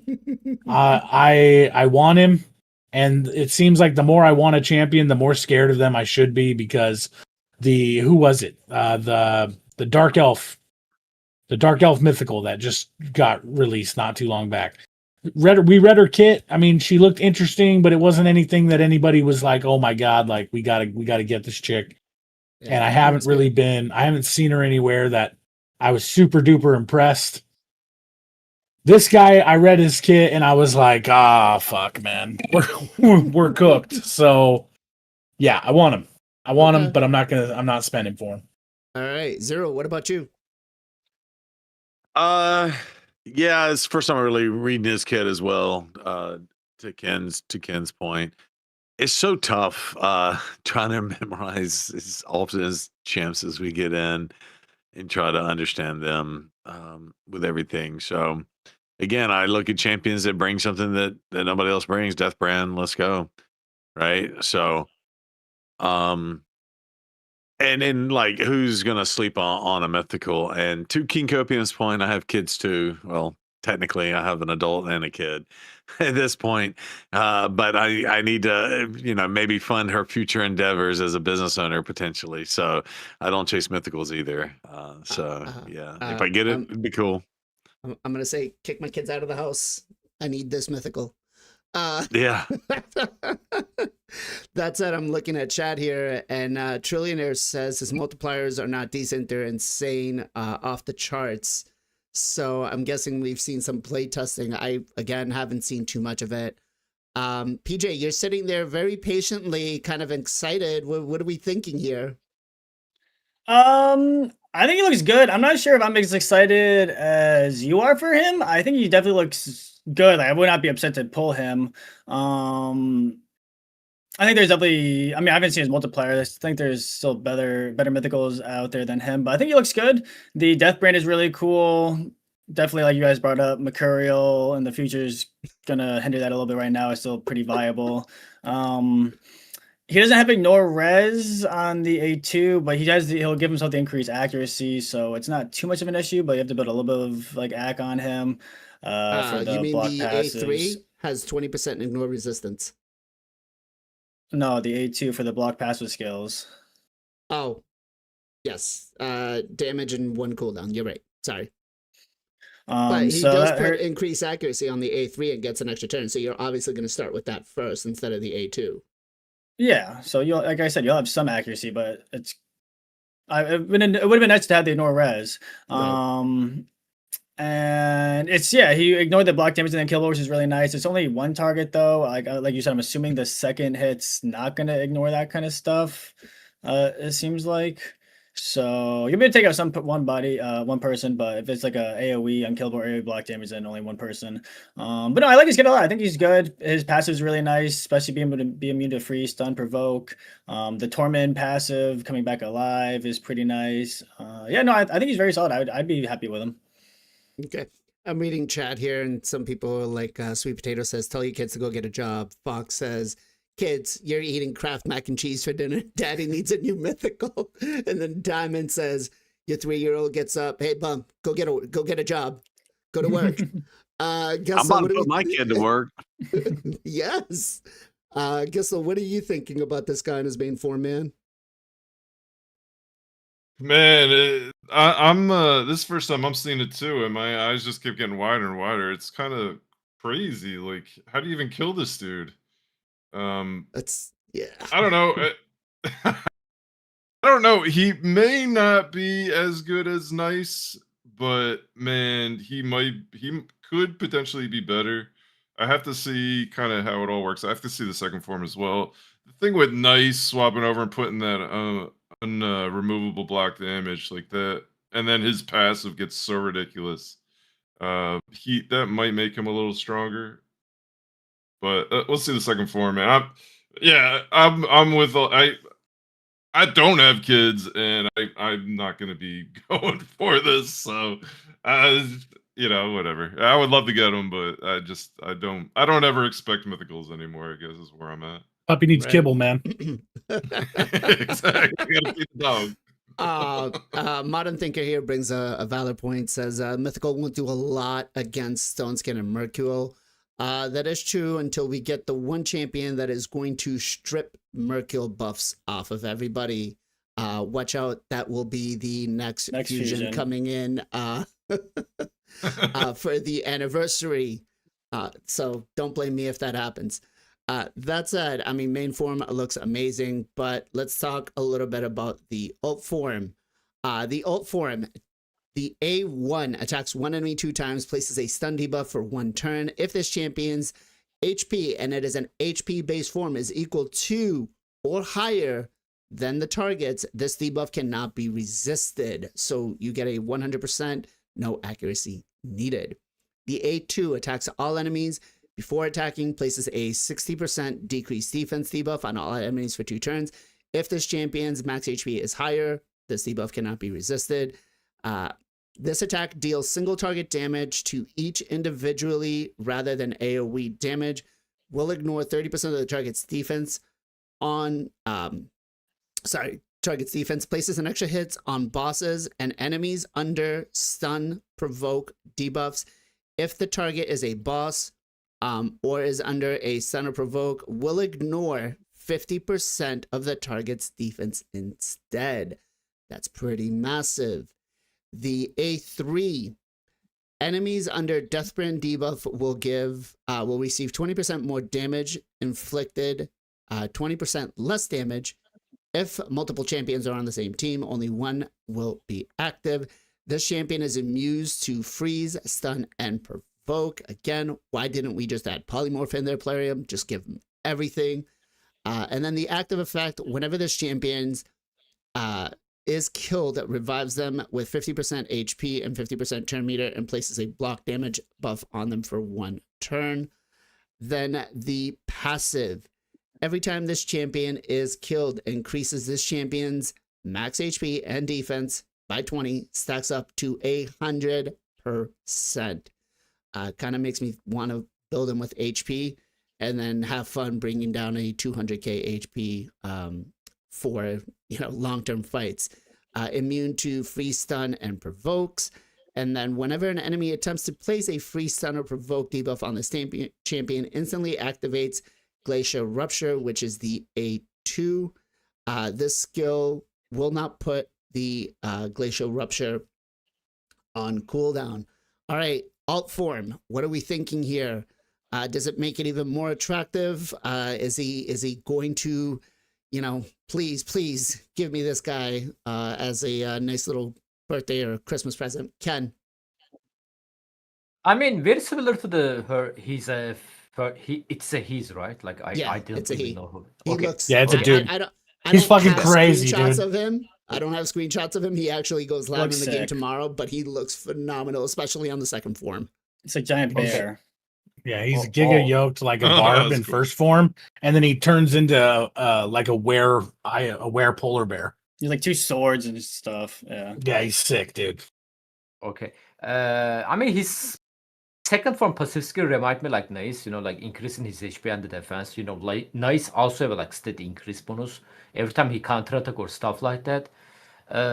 Not sure he's gonna be strong as the Nice, like the guest I mentioned earlier. Oh, I'm But sorry. Hold on. definitely- Let me. I actually messed up here because the A2 or the is it yes, the A2. So the A2 is actually, I messed up here. The A2 places a provoke debuff on all enemies for 1 turn. If the target is a boss, places a provoke debuff for 2 turns instead. This champion's max HP is equal. If this champion's max HP is equal to or higher, places a strengthen buff on all allies for 2 turns. Also places a counterattack buff on this champion for 2 turns. It books down to a 3-turn cooldown. I'm sorry. The A3 here was actually the wrong one. It was from the previous one. So he places a counterattack and a strengthen. So go ahead, Ken. I'm sorry. That makes sense. Yeah, that's very similar to the Nice then. Yeah. Yeah, like I think potential for the Nice 2.0, maybe. Like I still believe Nice is still going to be stronger because Nice also very revivable, right? Right. But this champion, especially with this active effect, whenever the champion can revive them with the 50% HP, 100% tormentor, and the place a block damage buff, anything else you want? Like Jesus Christ, who designed this things, Yeah. man? Yeah. Do they even play the game? I don't know. I don't think they do. I don't think they do. PJ, what about you? It looks good. It's a little confusing, I feel like. Yeah, he looks. He tried to click on the thing. Yeah. Yeah, it looks sick. He looks insane. He's a little confusing. Can you go back to the kit? Yeah, sorry.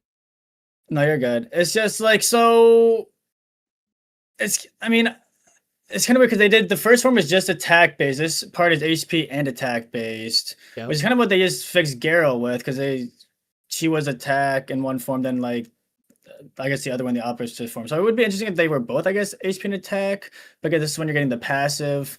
The stun is interesting. It kind of makes me feel like Hydra, where we don't really need more champions for Hydra, especially like mythicals for Hydras feel like kind of eh. And also the A3, I feel like it's gonna be kind of hard. It says enemies under death brand because it's a 3-turn death brand, right? So you're gonna death brand, instant turn, and then probably A2. So it might be you might only have you're gonna for place 2 death brand turns. for 2 turns, and then you're gonna gain an extra turn. But you're probably gonna go into the A2. Well, would you? Or would you go into the next form? I mean, it depends, but I don't know, I just feel like it might be kind of hard to get that passive with the death brand, depending on how you're playing it. Yeah. Also, the first form you can get locked out. You can just swap over. I don't know. I think it looks good. I would like him. I'm not completely sold on him as like the best mythical. I definitely need to see him in game and see like the numbers, the multipliers, and kind of that kind of stuff. But I like him. If I get him, I would definitely be happy. Yeah. Yeah. I mean, this is his main form. What he looks like visual wise, phenomenal. And then this is his secondary form. It's just awesome. Zero, what about you? What are you thinking about the secondary form? I mean, first of all, this champion looks amazing. That's pretty cool. Yeah, he looks sick, dude. Yeah, I mean, for the most part, everybody kind of says like, "Are they even playing this game?" Like some of the crazy stuff that this dude can do. Yeah, I mean, looks amazing, and I want to take my Garol against this thing. Let's go. All right. Yes, so secondary form. Yeah, it's I kind of like the first form better, I guess. But if you get locked out and come into this form, it certainly wouldn't be bad. I don't know. It's interesting. The first form to me seems better. I don't know. Right. The- Right. it doesn't. Yeah, I don't know. That's what I have to say about it. I guess this seems like it'd be good in like Hydra for some reason. The provokes. I don't know. Right. Well, I mean, it doesn't give you a death brand on the secondary form, so it kind of feels like, how can I play with that? But it Like is not what it mad if you get locked out, right? is. Right. You can swap right. over, do a little bit, and then try to get back to that first form. That's kind of how I feel. And last but not least, King, what are we thinking about the secondary form? I mean, I'm a huge fan of this champ, dude. I see the value in it.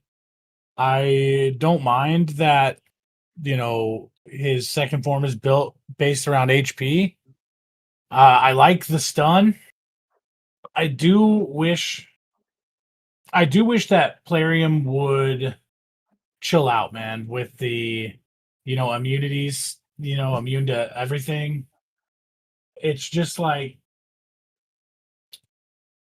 give us a fucking chance to be able to do something to these champions other than just having to do straight up, raw damage. Like,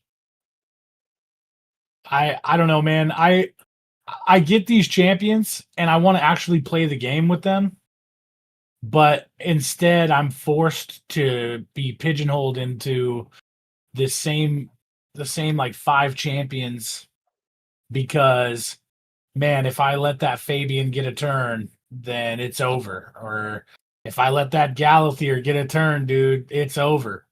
If I can't, counter nice with Marius or, throw some sort of block debuffs or something, like, I just want to play the fucking game, man. And so it's cool to see these kits that are super, they have multiple directions that you could go in. Like, this champion has value in his first form alone. He has value in his second form. I could see bouncing around between the two of them. But this is another one of those champions that is gonna, I think, become a one form Andy because they're not willing to overhaul their auto fight. What am I looking here? The pre-built team, Yeah. turn order AI. Like, Yep. they need to overhaul that shit. And actually, if you're going to give us champions with kits like this, then you need to be able to let us tell the game what it needs to do a little bit more than just put a flag on this one and then make this one number one. It's outdated, it's ancient, and I want to use this champ, but I don't want to sit there for 2 hours manualing with him. Right.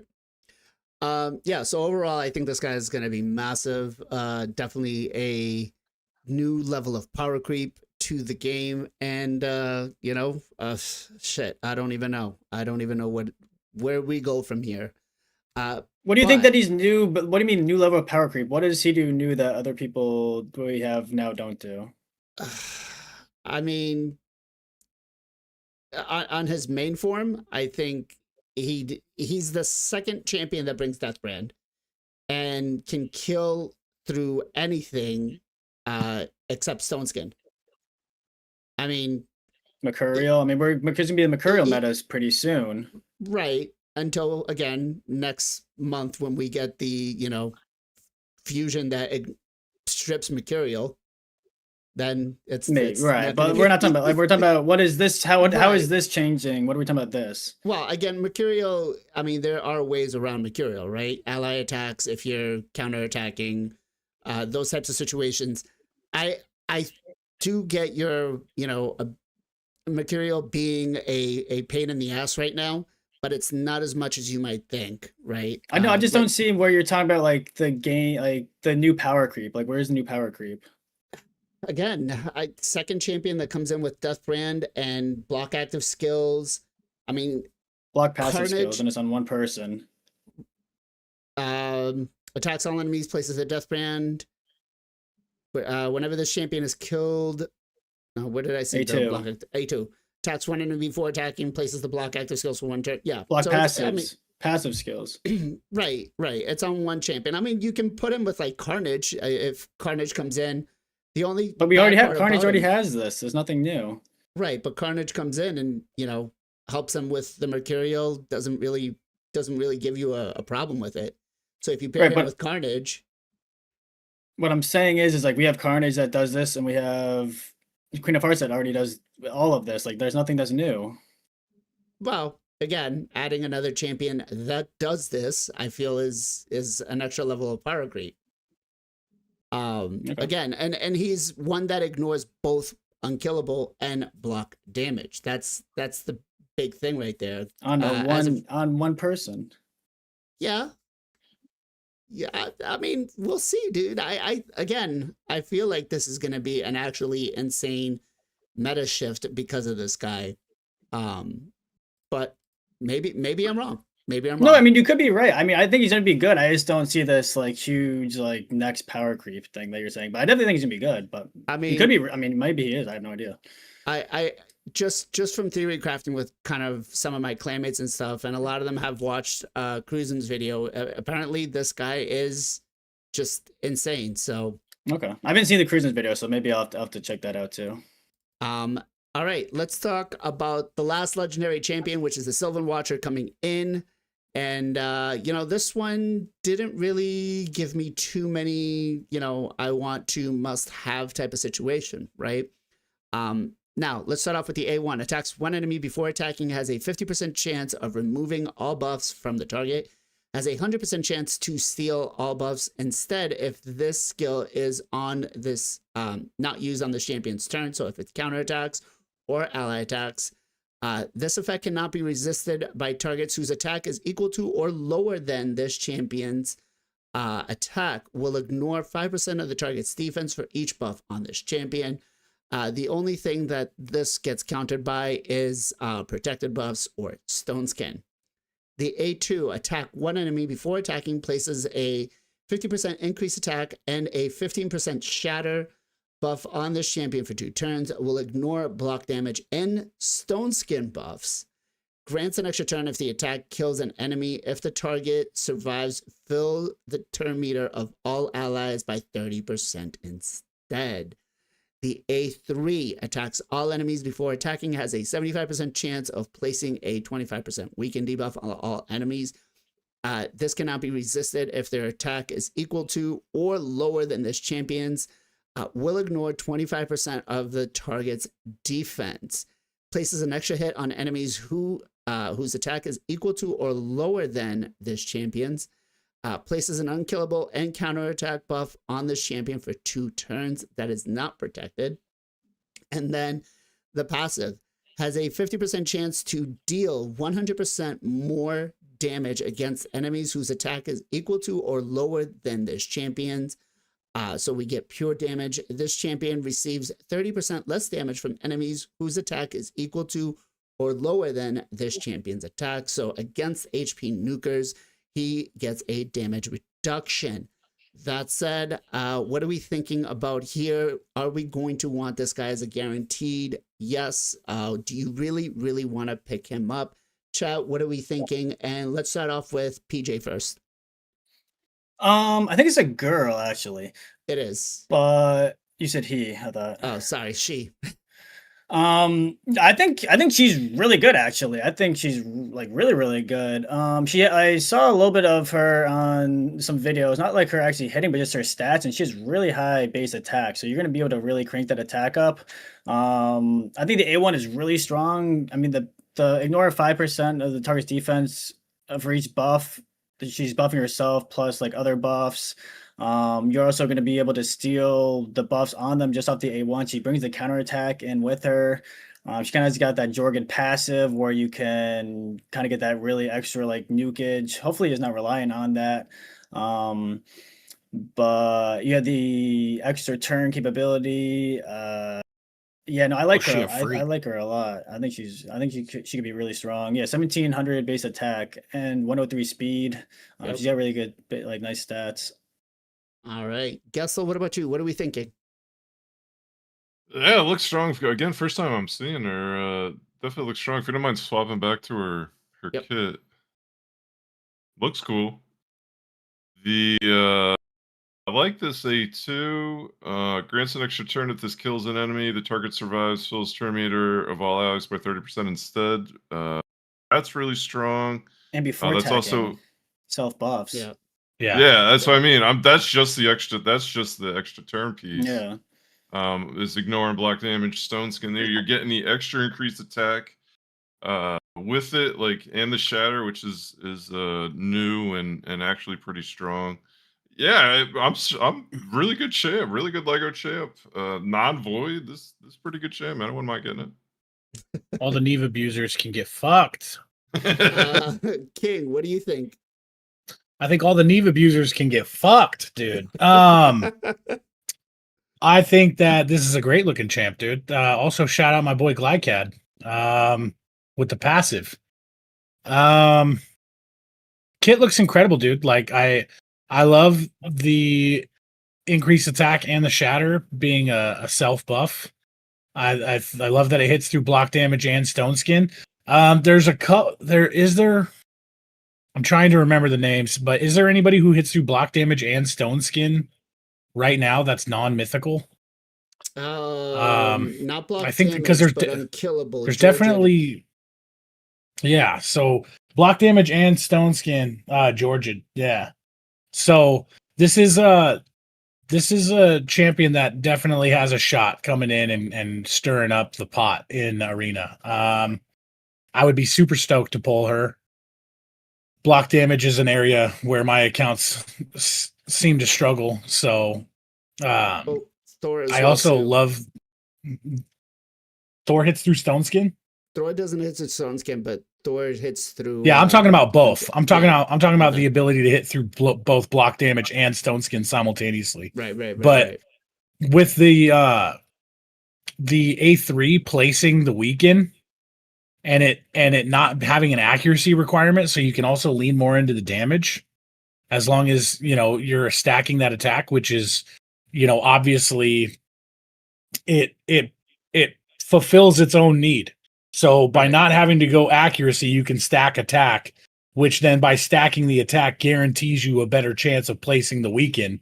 It's just, I don't know. This champion's kit is extremely well-rounded, and I, again, would be pretty excited to pull her. Also, she got lizard skin, but I'll look past that. We got lotion. All right. Zero, what are we thinking? I'm thinking I need to give her a rub down with some lotion or something. I don't Hey, know. yo, some Jergens. Let's keep it PG, Something. guys. I just meant like her back. Jeez. The scaly skin. SPF 50 and whatnot, dude. Exactly. She gets out of the tree shade. She might need some sun protection. No, I don't know. Yeah, she looks stupid good. Yeah, honestly. And what's crazy is like all the champions we've kind of been going through are like, these power couples, mythicals, and other things like that. Void champions, right? And she's a non-void, non-mythical, and she seems actually really, really good, right? So, yeah, ignoring block damage and stone skin is huge, and there's so much more block damage in the game. So that's been creeping in, and I think getting more champions or more diverse champions to kind of deal with that. Again, I'm loving my Goral being able to do that now on the A1 is absolutely absurd. Having Odin proc his passive and just say, okay, that's cool. I won't use my A2. I'll just use my A1 and kill the whole team. Like it's awesome. So yeah, it's good to see she kind of has that in the kit. So yeah, I would love to get her. It'd be awesome. All right. And last but not least, Ken, what are we thinking? Is she going to be a new wifey? Yeah, sorry for that. My Discord is crash. I think it's gonna crash again. I'm not sure what's going on, but I'm here. I think now. Can you guys hear me? Yeah. Yeah, we hear you. Okay. Discord acting weird. I mean, she's looking very strong. You guys said like she's not void Lego, right? That's Yeah, very she's solid kit for Magic the no Affinity. void Lego. Yeah. Yeah, I would love to have her. So I like her. She's also looking good. Like the Zero mentioned that. Actually he did more than mention, but anyway. Yeah. Okay. All right. So yeah, It doesn't look like a ton of books either. I don't know how many Right. books are on the A3, but it doesn't look like a ton of books, and that's 3 always really books. nice to see. $3. The A3 Yeah, was dude. $3. 9 books for that kit. Low average. Yeah. 9 books for Yeah. that kit is pretty fucking nice. Yeah, I agree.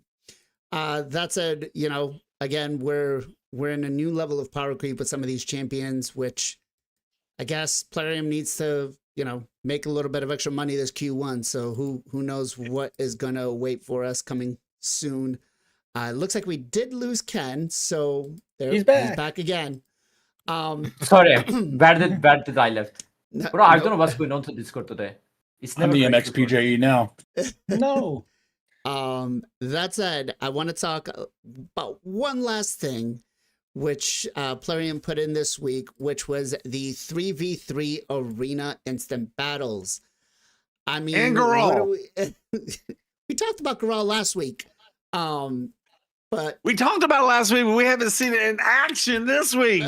This guy's fangirling right now, okay? You gotta let him. I know. But we are, unfortunately, we are running short on time, but I do want to touch up on this real quick. So with this feature, I mean, Plarium put it out and said that, hey guys, we're going to save you time. We're going to do all of this. You're going to love playing this. Again, you have to be in silver 1 or above to use this. And it's so good. So just stupid, to my opinion. No, it's not. It's not, dude. Okay, hold on. Let me finish and then I'll give you your moment. But 95% of the community is in bronze and they can't use this feature. I just think, I love the implementation, but why? Why? Because it's a feature that because they're lazy. 1% is going to be able to use. It's because they're lazy. Let me know. Let me know why is it bad? It's because it's because they're lazy, bro. Like you could get out of bronze pretty easily. Getting out of silver is the hard part. Getting out of bronze just takes time. Okay. Anybody can get out of bronze. It's just people not wanting to go in. It's just people not wanting to go in and use their 10 keys, and so they can get their extra faction wars keys, so that they can get their extra glyphs, so that they can actually grow their account. And in my opinion, we talk enough about how new players and blah blah blah, they get their hands held and da. Like, you can fucking go and do your arena just like I have for years, and then you can get your little hookup on auto battles for silver and gold. Okay. Now, while I agree with you that could be done, the element that there is a cap to how many players can be in each tier. Think, if you are in silver 1, you have this active this week. Oh, guess what? Someone else did better than you last week. You got kicked out. Now you're back in bronze. You can't use it again. Right? I mean, yes. Yeah, 100%. I mean, there's always exceptions to the rules, but we should not make rules for exceptions. It's not slacking. It's, I feel like if that was the case, then they need to remove the limits of how many people can be in here, other than maybe, gold, and make it so that more of the player base I'll be the first one to jump. I'll be the first one to jump on board with you and say that tag team arena, needs more work. But can we also just say that a couple months ago, man, we were sitting in here fucking shredding tag team arena, and they are actually trying to take some steps, not perfect steps, but baby steps, right, into making it a little bit better. And I do think that there are some implementations that I think are absolutely stupid. I almost said the bad word. And that would be, why can I not just automatically summon my champions to the vault? Why do I have to be a certain level in order to do that? Or why do I, like these weird level gates that they have on things? I think that's a little bit much. Right. But I do think that some things in the game should be earned, and I don't have a problem with this being one of them, personally. And again, I get you, and I totally understand that. I just feel like with this situation specifically, it's like you're gatekeeping 99% of the community out. And I know I'm gonna take Sauce's comment here. He's like, I remember a particular content creator saying that this was gonna be shit. It shouldn't have been. It doesn't really need to be, and whatnot. And yeah, I did say that, and I still feel like, you know what? I don't think if this is how they implement it, the way they implemented it, I still think it's kind of shit that it's only for the 1%. Right, but the people that don't care about arena, the people that don't care about arena don't care that they don't have automatic battle, because they're still not going to go do it, because they refuse to learn that aspect of the game, because there's levels to it that they have to actually step up and learn about team comps, instead of looking at a YouTube video from Ash and throwing in a champion with 87% crit rate and having 100% success rate. Fair. Let's go to Zero. What are we thinking about this, man? The implementation of this, the whole thing. I mean, here's the deal. We asked for time savings, and this has been my beef for almost 2 years now. And they gave us this is time savings, right? Especially if you play with the one man defense teams and all that stuff. And so basically after the reset tonight, Monday through say Thursday is just going to speed this up tremendously. Like just even loading the graphics of the teams and having them do their things, even though it's taking you're running them real fast. 21 turns, but like the 2 and 3 turn things, like that one was 9 turns for you, right? Holy and shit. so like Did that just my go- God. having to load What the- You fucked That was in turns. Oh my God. But Holy shit. you just proved my point. Is could you imagine having to manual that fight, and or even if it was running on auto with the graphics going 1,000 turns? I mean, you just proved my point, right? Like that took what 10 seconds or something to kind of No, crush that out. that's- So that's huge time savings. And let's not keep in mind the Iron Twins, they give us double keys, at least on that, cut it in half too. Right. So that's kind of what we asked for. In terms of what you said, Blaze, and I think you do raise a good point, and we have mentioned it previously in the past. The caps as a hard number for Tag Team Arena is pretty silly. I do think that needs to be a percentage, and if you want the highest level to be 0.05 or 0.025 or something like that, then do that. But there are way more players in the game than when these hard caps were put in 6 years ago or whatever, 5 years ago, whenever they were put into the game. That being said, to King Copian's point, I think there's a lot of people who don't play it at all, which is why they're in the bronze, because Tag Team did have this thing where you put in your stuff, you just leave it there, and you wouldn't play it, and people couldn't take those slots. So they did do the thing to decrease the players back into bronze. So I don't know if that's where you're getting your 90% stat from, where all the players are and why they can't use this. All that Well, I being mean, said, now that they it's- have it and Yeah, they have more time to put towards it, maybe they will get out of bronze now and get into silver. So I don't know. Again, for Hootie and the Blowfish said it best, dude. Let her cry. here's the thing though, for one player to move into this, somebody has to move down, right? So it's Yep. not a feature for everybody. It's a feature for the 190,000 players that can use this feature actively. And like I said, it doesn't show me anywhere I looked, it didn't tell me that it's going to be open to anyone else. Now I did give the feedback back to Plarium, and I said, hey, listen, are we looking at adding this into early on? Cool. You don't want to give it, right off the bat to everybody like Live Arena and stuff like that. You want to test it. But again, I think at the point that we are, the excuse of saying their servers cannot handle this because everybody's going to use it is absolute shit, because we have Clan Boss that does instant keys. You have Hydra that does instant keys. So I don't know. PJ, I mean, to be fair, if it's not a server thing, I do think if they wanted to cap it for new players, they could just put it as a level cap, like 70 or 75. level cap, I agree. Level cap, I agree. Level cap would You know be what I mean? better. Huh? Level cap, Level cap would be better. Yeah. PJ, what about you?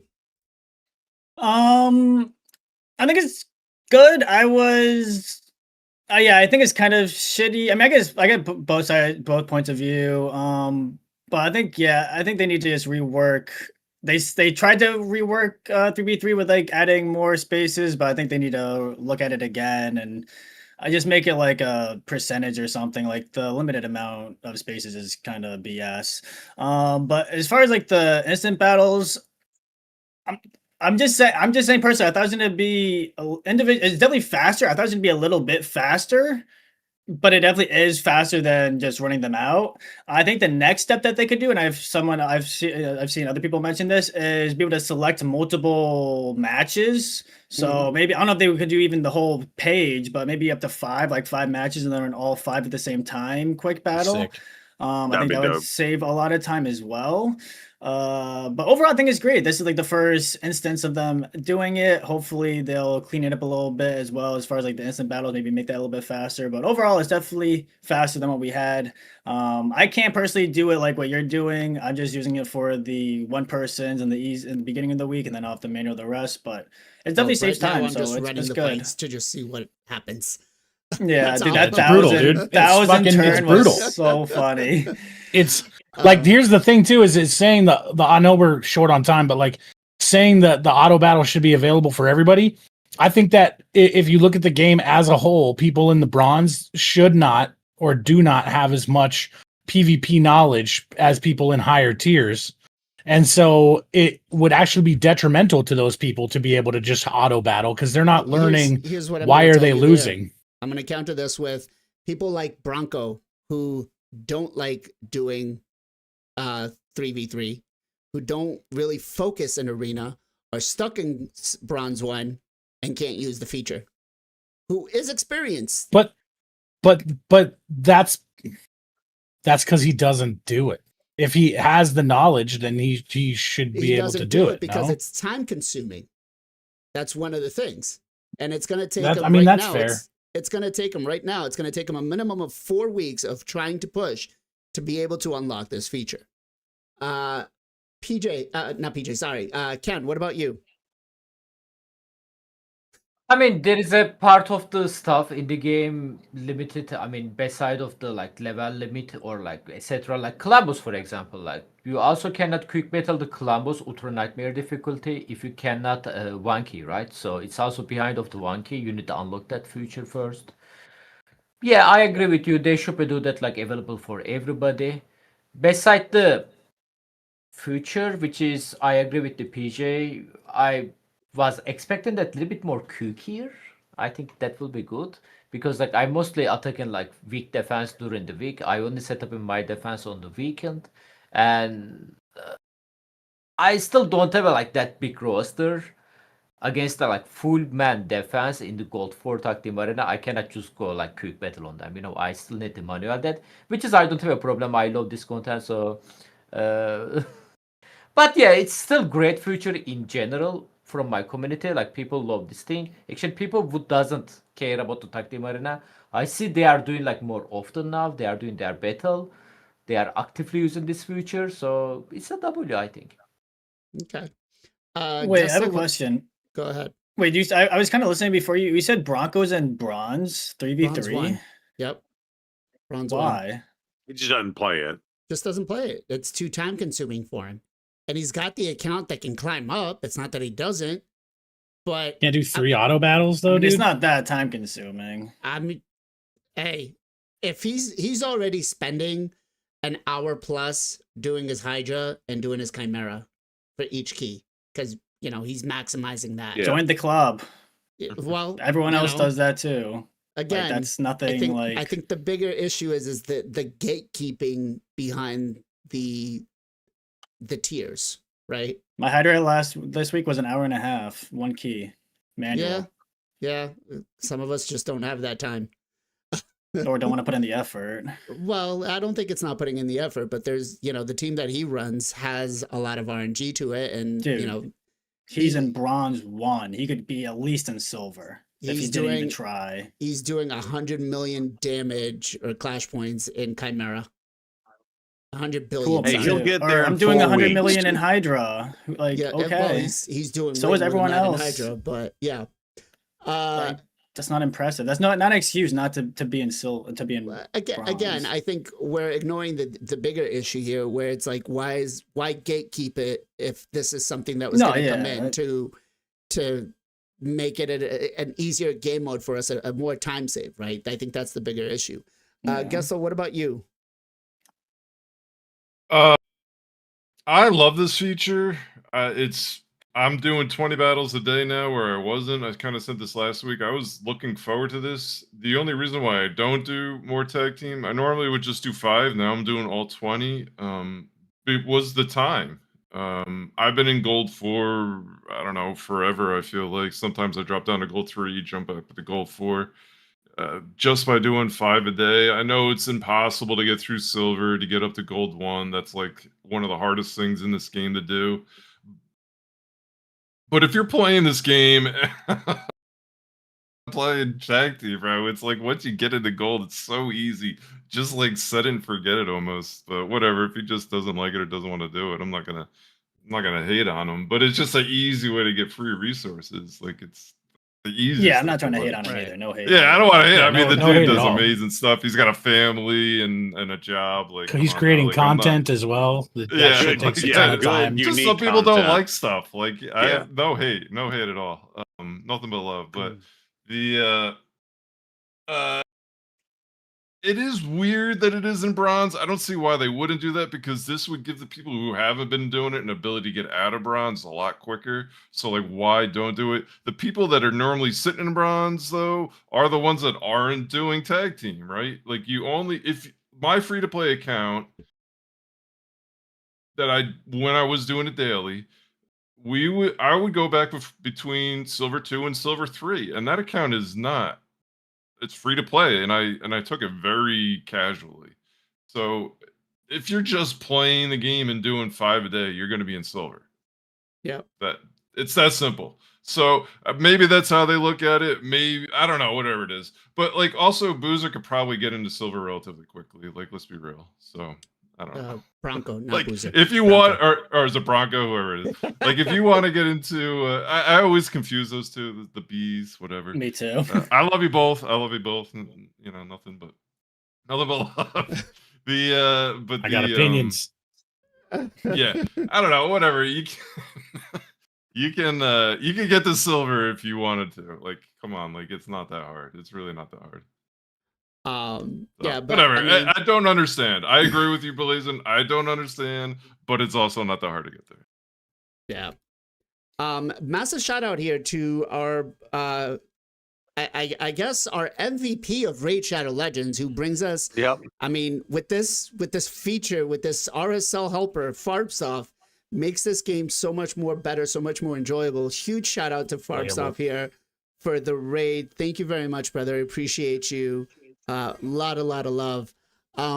But yeah, just final thing on this whole tag team arena thing is like, you know, let's not gatekeep anybody out of it. Let's open it up to the bronze levels. You know, there's absolutely no reason. If you want to lock it behind, you know, a level cap, I'm okay with that.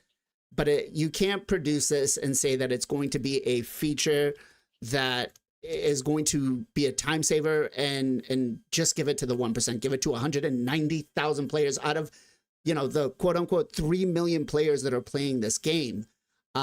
It's just not, you know, who come on. I mean, because if you break it down as a whole, maybe not what's truthful, but if you looked at it, I would say that anybody in bronze either doesn't know how to do PvP or doesn't care to do PvP. And so they need to learn how to do PvP. So giving them just an auto button, it's the same reason why you can't one key auto battle Ultra Nightmare Clan Boss until you have a team that can do it. You can't do it in Hydra until you have a team that can do it. Then like I could see that and say maybe, you know, put it behind a feature that they need to learn. But again, it's not just some people, like you just don't have the time to do it, and it gets really competitive. When was the last time you were in like Silver 1 or Silver 3 or Silver 4? It is competitive. Me right now. Now. And how difficult are some of those teams? Oh, they're impossible. I can't use the auto fight. I have to jump in and swap forms or, you know, do what I got to do. But I mean, I just don't. Now, I don't think I've ever been in gold. Well, so then again, being locked behind to that, and you know, all the inactive accounts that are not in Silver 1 and stuff like that, of players that have just quit, are sitting in Bronze 1 and are, you know, obviously you're gonna spend that much time trying to take those accounts on if they're in your tier, you know. Yeah, but it's also about however much area in the game where your focus is at. Because if for some reason, you know, say you're going for Ramontu, your focus is going to be at one point on Tag Team Arena, and you're going to have to refresh those pages. I mean, plat push is coming up right now. And how many of you guys are just able to clear your pages and end up in plat? Or do you have to invest some time, some effort, some gems, and actually go in there and put some work in and get it done? I mean, you're able to find auto teams, but if the way that you're trying to do it is sneak in at the end, you're refreshing constantly because you're trying to find those teams that are the fast wins. Even if you could beat other teams, it's slower. So therefore the value is not intrinsically there. So you have to, it's all about, is the juice worth the squeeze? What are you getting back from your investment? So if people are going in there in bronze tag team and they're like, well, I'm getting like 10 fucking bars for the bazaar from this and Drexstar fragments, when's the last time anybody's even talked about that guy? Like, it is complicated. It's a complicated issue. They do need to continue to rework Tag Team Arena, but I don't think that just giving everybody auto and saying, go is the answer, because people are going to go in there and they're like, well, now I'm just autoing and losing every fight and it's stupid. And then it's just like, we're back to square one.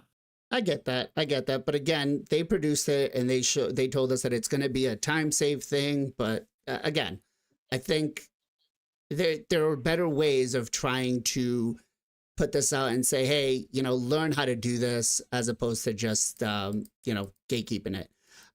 Fair. That said, Ken, where can people come and find you? Finally, Kenpachi, YouTube, Kick, and the Twitch, guys. We are streaming every single day, 1 hour after Columbus reset. Thank you. Awesome. King, where can people come and find you, sir? Twitch.tv/king_copium and on the YouTube at king_copium RSL. Awesome. Zero, where can people come and find you? Come find me on that Twitch's Zero Brew, all one word, on the YouTube as well. I typically stream every Sunday, Tuesday, and Friday evenings, 8 p.m. Central Standard Time. However, I will not be streaming tonight because of the Super Bowl, so enjoy your night off. Ooh. PJ, where can people come and find you? MXPJE on Twitch and YouTube. I usually stream twice a day, every weekday on Twitch. Come say what's up. Awesome. Gessel, where can people come and find you? Guestle Gaming on Twitch and on the YouTubes. Guestle Gaming is the name. Awesome. Gessel, what you got for a shout out for me, bro? We're gonna shout out one of the faves of the KOT, our boy Pogo Pink Tie. Go give him a follow. One of the best streamers out there every day, doing it right. Love that guy. Give him a follow. Awesome. PJ, what you got for a shout out for me, bro? We're going to shout out to Mobile Gamer 365. He plays Raid. He plays other mobile games as well. Obviously in the name Mobile Gamer. But does some account help, town takeovers. Lurking to stream sometimes. Seems like a pretty good guy. Knows his stuff. So check him out, give him a follow. Awesome. Zero, what you got for a shout out for me? We're going to get our boy Airfern to that shout out. There's the link. Give it a click. Give him some love. He's got over 600 followers. Give him some more. He's a great guy. He has left and come back. And I was actually hanging out with him last night. He said some awesome, cool stuff and good times all around. So give him some love. Awesome. King, what you got for a shout out for me, bro? We're going to shout out the Seattle Seahawks, who are going to win the Super Bowl. Yeah, The 12. Patriots all the way, baby. Ken, what you got for a shout out for me, bro? I like to shout out the Bricks. He's also the content creator friend. He's have a Twitch. Also, make sure to check his YouTube channel, guys. He's also playing the Raid Shadow Legends. Thank you. Awesome. And my shout out's going to go to our favorite five-headed thinker here, Mr. JR3, who we're going to raid out to over on Twitch. Guys, thank you all so much for hanging out with us on this beautiful Sunday afternoon. Thank you, everybody, for the raids. Thank you for spending your time. Hopefully, the New England Patriots win, and if they win, I will. Well, let's not make a big deal out of it. Yeah, let's make a big deal about it. What are you gonna do? Thank you, Plarium, for the time savings. Yes. Thank you, Plarium, for the time savings. Don't gatekeep 3v3 behind, bronze 1 and whatever, or silver 1. That's it, guys. Thank you all so much for joining us. We are going to raid out to our boy, Mr. JR3. Thank you. Give him some love when we get over there. We are going to raid out in 5, 4, 3, 2, 1, and see you all next week, everybody. Bye bye.